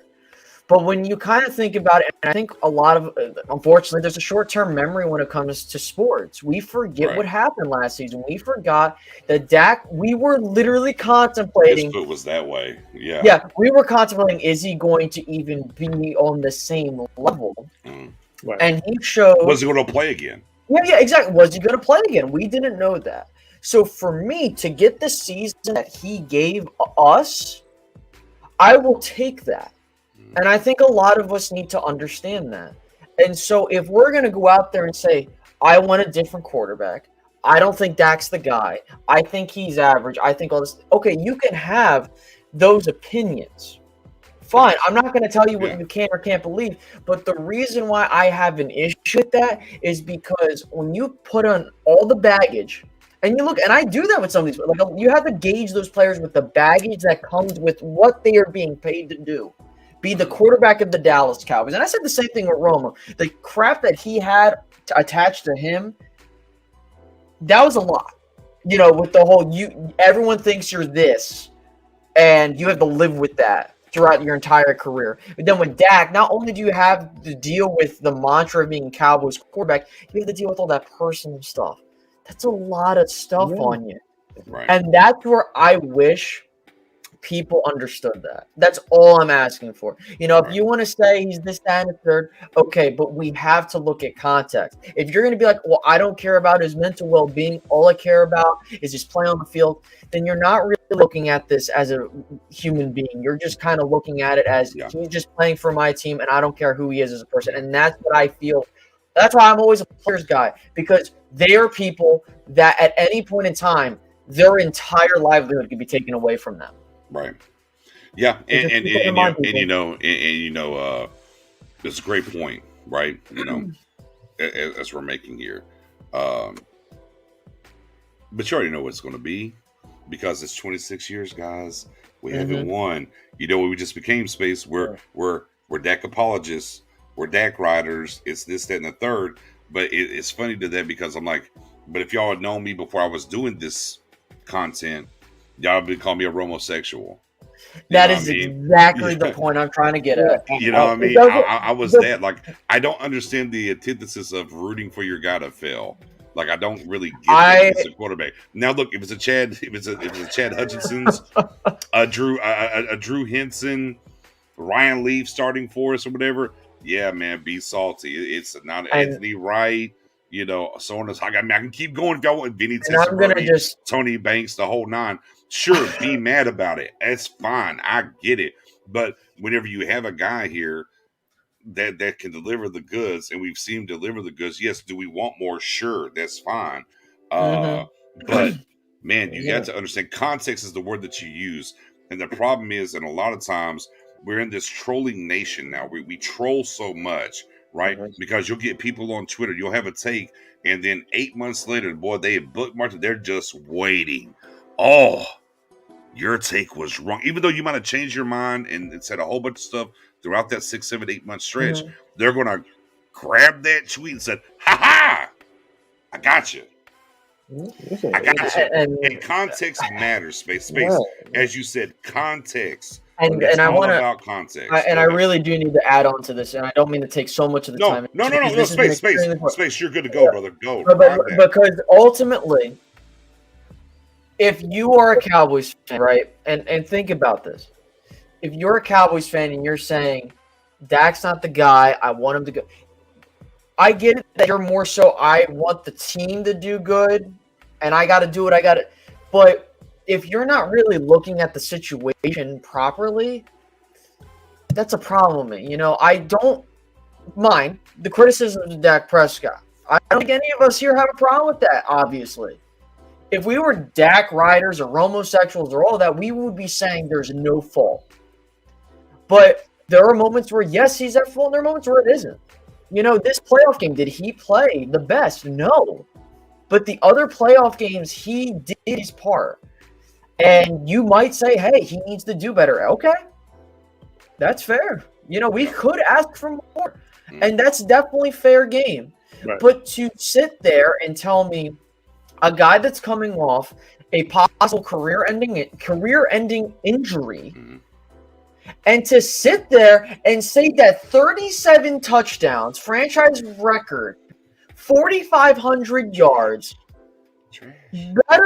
better statistical season than fucking Josh Allen and Patrick Mahomes, regardless. Again, context matters for them, but I'm here because everyone's all about the stats.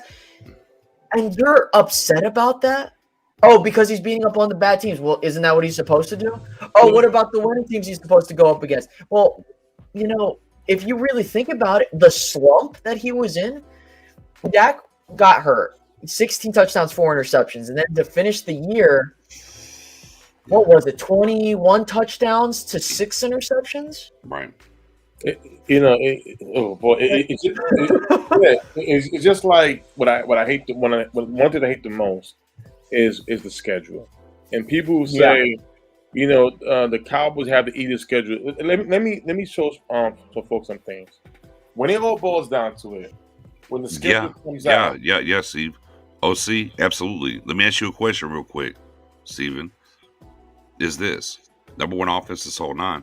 Did you ever feel dangerous? Did you feel like the running game was going to do anything? Was it a problem? Like, there's more things outside the passing game that was going on. Tight ends can't block. Where we're running, look, in the playoff game, we ran 2 offensive linemen into 6-yard hitches, 6 and 7-yard hitches.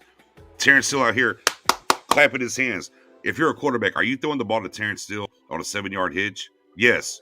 Yeah, you should be worried about your offensive coordinator. Absolutely. Yeah, and that's and I think, and I got to mention this too. It's not the fact also, like, you always want to blame the coaches, but not the quarterback, or, Amari made Dak Prescott, or all these other narratives, okay? You got to realize that this is a lot more that go into that. When the reason why we had to go get Amari Cooper was because we thought that we could be cute with this wide receiver committee. It doesn't work in the NFL, ladies Steven, and you should gentlemen. have got your ass up here, by the way, Steven. So Yeah. we just talk live. But again, and I like Spoonie said, you have to play the teams in front of you. I always say that. Right. You have to play the teams in front of you.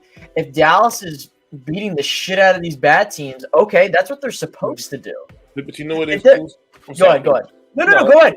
No, you know what it is too, and again, we here we do this for the love of what we do. We don't get paid millions of dollars.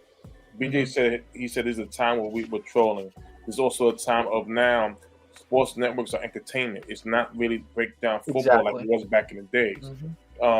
And we in a time of numbers, and don't get me wrong, numbers is always good to know, but it's how you explain. This was why, Professor O, who's not here with us tonight, I'm a huge fan because he breaks it down. But hold that thought real quick, Spoon. Let me do this real quick, Spoon. Hey, Steve, do me a favor. Go watch my guy, Rams, Cardinals, quarterback, Super Bowl. Help me out, guys. Kurt Warner. Wait, Thank Kurt you. Warner. Kurt Warner. I already found it. You preaching about on? Yeah. Brother, Kurt Warner. Kurt Warner has a 40-minute video on YouTube breaking down the concepts and whatnot of the Niners game. Go dial up that 40-minute video. Come back and let's talk. Yes, I agree. And I've said this, and I'm on record saying this. Dak, with 2:45-ish around that time, with 3 timeouts and the 2-minute warning, you go win the game. Yeah. That's where I put the blame. But it's not just him, it's everybody else, right? Hit the play for 36, 38 yards to Schultz, right? Incomplete, boom. On the backside, you came back and penalty, whatever, so on and so forth. But again, it's a little bit of everything. It is what it is. My bad, Kenny. My bad, Kenny. Go ahead, Spoonie. Spoon. Let me shut up. Let me get out of the way. Kenny's ready to hear Spoonie. Hold on. Actually, let me give Spoonie his due. Go ahead, No. Spoon. By all means. I was gonna say was numbers can be misleading. So again, I'm a huge friend of Professor O, who's not with us tonight. But when you understand, anytime he gets in front of the camera and he's talking about numbers, he's breaking the film and he's with the numbers. They go hand in hand. Numbers can't make you overvalue a player and undervalue a player. It's very lazy, especially if you're not watching the game properly or watching film. That's just my opinion. I'm not saying you have to dismiss the numbers, but it's good to have it at the same time. You understand what happened on the field. It's just like if BJ Nix is the quarterback, right, and I'm the running back, he throws me a 2-yard pass, I take it 98 yards for a touchdown. He gets the credit. He's gonna get credit for the touchdown with my hard running for all them yards. It can be misleading. It can overvalue or devalue a player. That's why I don't like about it too much. That fans today, the way that they look at the game completely different. As some of us, old timers or mid time, whatever you're gonna call it, we look at it different. To say that Dak Prescott is not a good quarterback is I'm sorry. I don't know. I'm not gonna judge you on it, but I just wonder what are you seeing that he's not? Quarterbacks don't play defense. This Dak Prescott versus Tom Brady, it should be no versus. They don't play defense. So my thing is this: at the same time, it's how you look at it. Now we got these networks. Josh Allen had threw 3 interceptions. I believe it was week 16, week 15. They didn't talk about it. But with Dak Prescott, if the Cowboys, he had a good stacked game and the Cowboys lose, they put the blame on Dak Prescott. A lot of these quarterbacks are not treated in the same as Dak Prescott at all when it comes to them failures. They just bypass. You don't hear about it. It's always Dak. And just like what Spacer was saying, he's also a human being. Family-wise, the situation, will he ever play quarterback again with his injury from last year? Wearing a star on your helmet, the pressure is there. But see, this is why, I love the Sean Payton move. If we fire, make that move. Fire from Stonehill Sports. What happened? Man, and honestly, 100%. He's right. Put the bow on it for us. He's right. Exactly. And that's the big thing. No, I'm sorry. This is a big thing for me because I wanted to add what Spoonie was saying about they want to say Dak. Real quick. Shout out to guy Rona. Man, I went to the Rona as well, man. Blessings your way. Hopefully speedy recovery on that, my guy. Everything's all good. Yeah, all day. Go ahead and continue that space. But look, this is what's crazy was when I go back and look at the 2020s. I actually just watched some games the other day with Dak, and I was like, that year that we had, I've never seen Dak play on that level ever, as consistent as it was for between the Falcons game, the Seattle game, the Brown. People think now there's one thing to say, okay, I don't think he can carry the team and stuff. That okay, that's fine, but again, it's a team game. Yeah. I don't want my quarterback throwing 70 times a game unless that's the game plan and it works. Right. That is not a winning formula, people. Not at all. But I will say that, I think where Dak is in terms of his development, it took him until 2014 to become the pure master passer that we were kind of thinking he would be, right? Yeah, hopefully everything's okay there. But Dak is on a much faster pace than Tony. Tony was 34 when he hit his peak, and he played, if I can remember, 7 seasons, maybe, if I'm right. Around there. So if Dak is going into his 7th season, and think about it, I wish we kept John Kitna because you started to see him getting better and better. Like there were games, and Mr. Rome, Cowboy fan talk. Me and him would be talking about all the time. It wasn't his fault we were losing these games. Like Spinny said, he doesn't play defense. He doesn't play defense, people. So I think that for us, I want to see the Dak Prescott that I don't want him to carry us to win the game, because we saw that with Romo. That's not a winning formula here in Dallas. People need to know what we're trying to do, and we saw it. Right. We could be a balanced team, and Dak can do his thing. And so I want to take up the rest of our time because, but yeah, that's all I got to say. No, and look, and here's the thing, right? Is it's balanced, because we went through this. There was a segment of air the ball out and run the damn ball and back and forth. And I always said all year, I'm like, I want to run the ball efficiently. I do believe in statistics to it with context. And again, I go back to context a lot. The teams that went to the Super Bowl last year, and we're talking about the Bucks and the Chiefs, they ran the ball right around 64-65%, and they ran the ball around 34-35%, or 35-36%, I should say. So yes, running the ball definitely matters, but it has to be efficiently running the ball, not running it up the middle for no reason. And stop running the ball on first down. The stupidest thing ever. Analytics tell us that.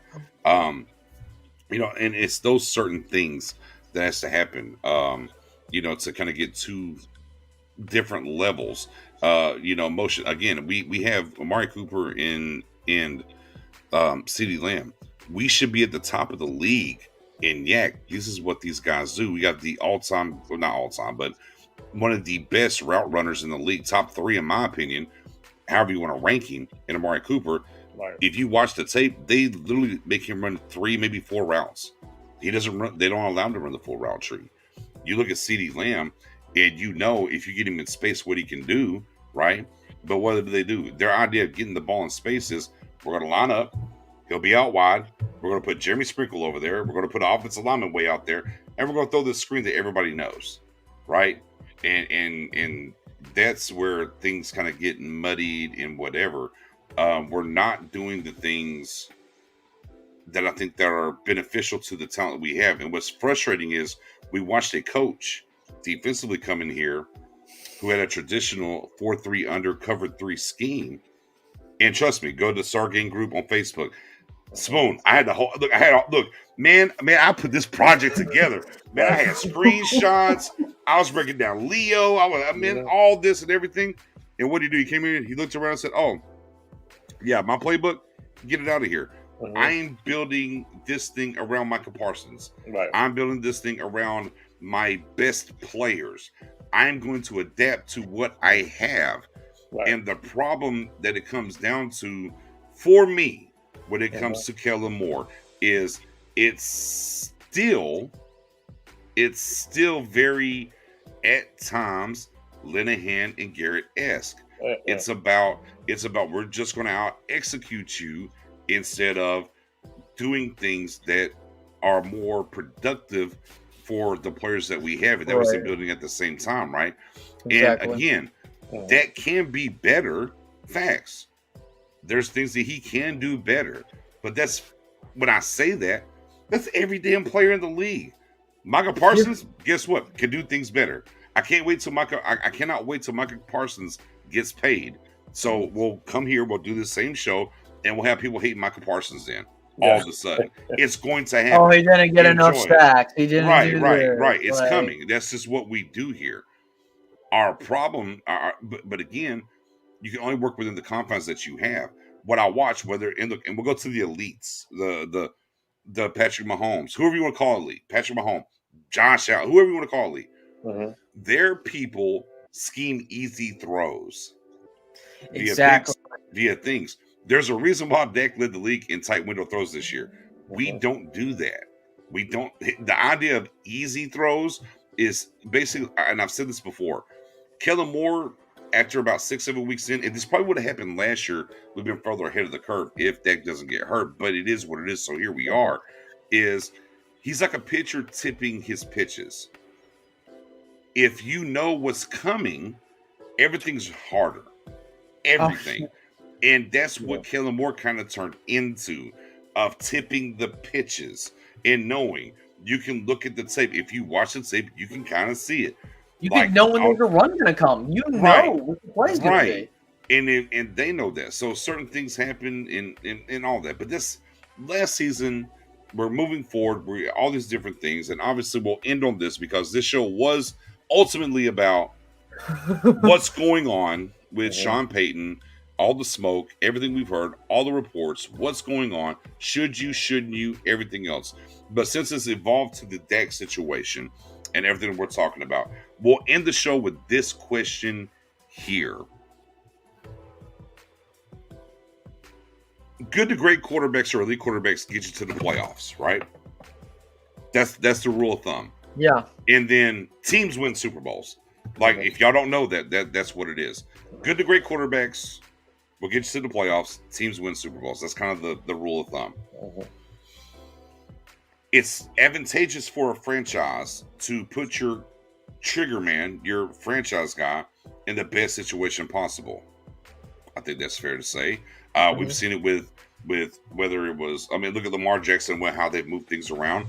You look at Josh Allen, and he's the hot button right now. He threw 9 touchdowns. He's out of the playoffs and the game that he had, right? But, when he was early in his, like he had a bad, they went and said, hey, let's go get a Cole Beasley. And they went through that, right? Let's go get a Stephon Diggs. Did they stop there? No.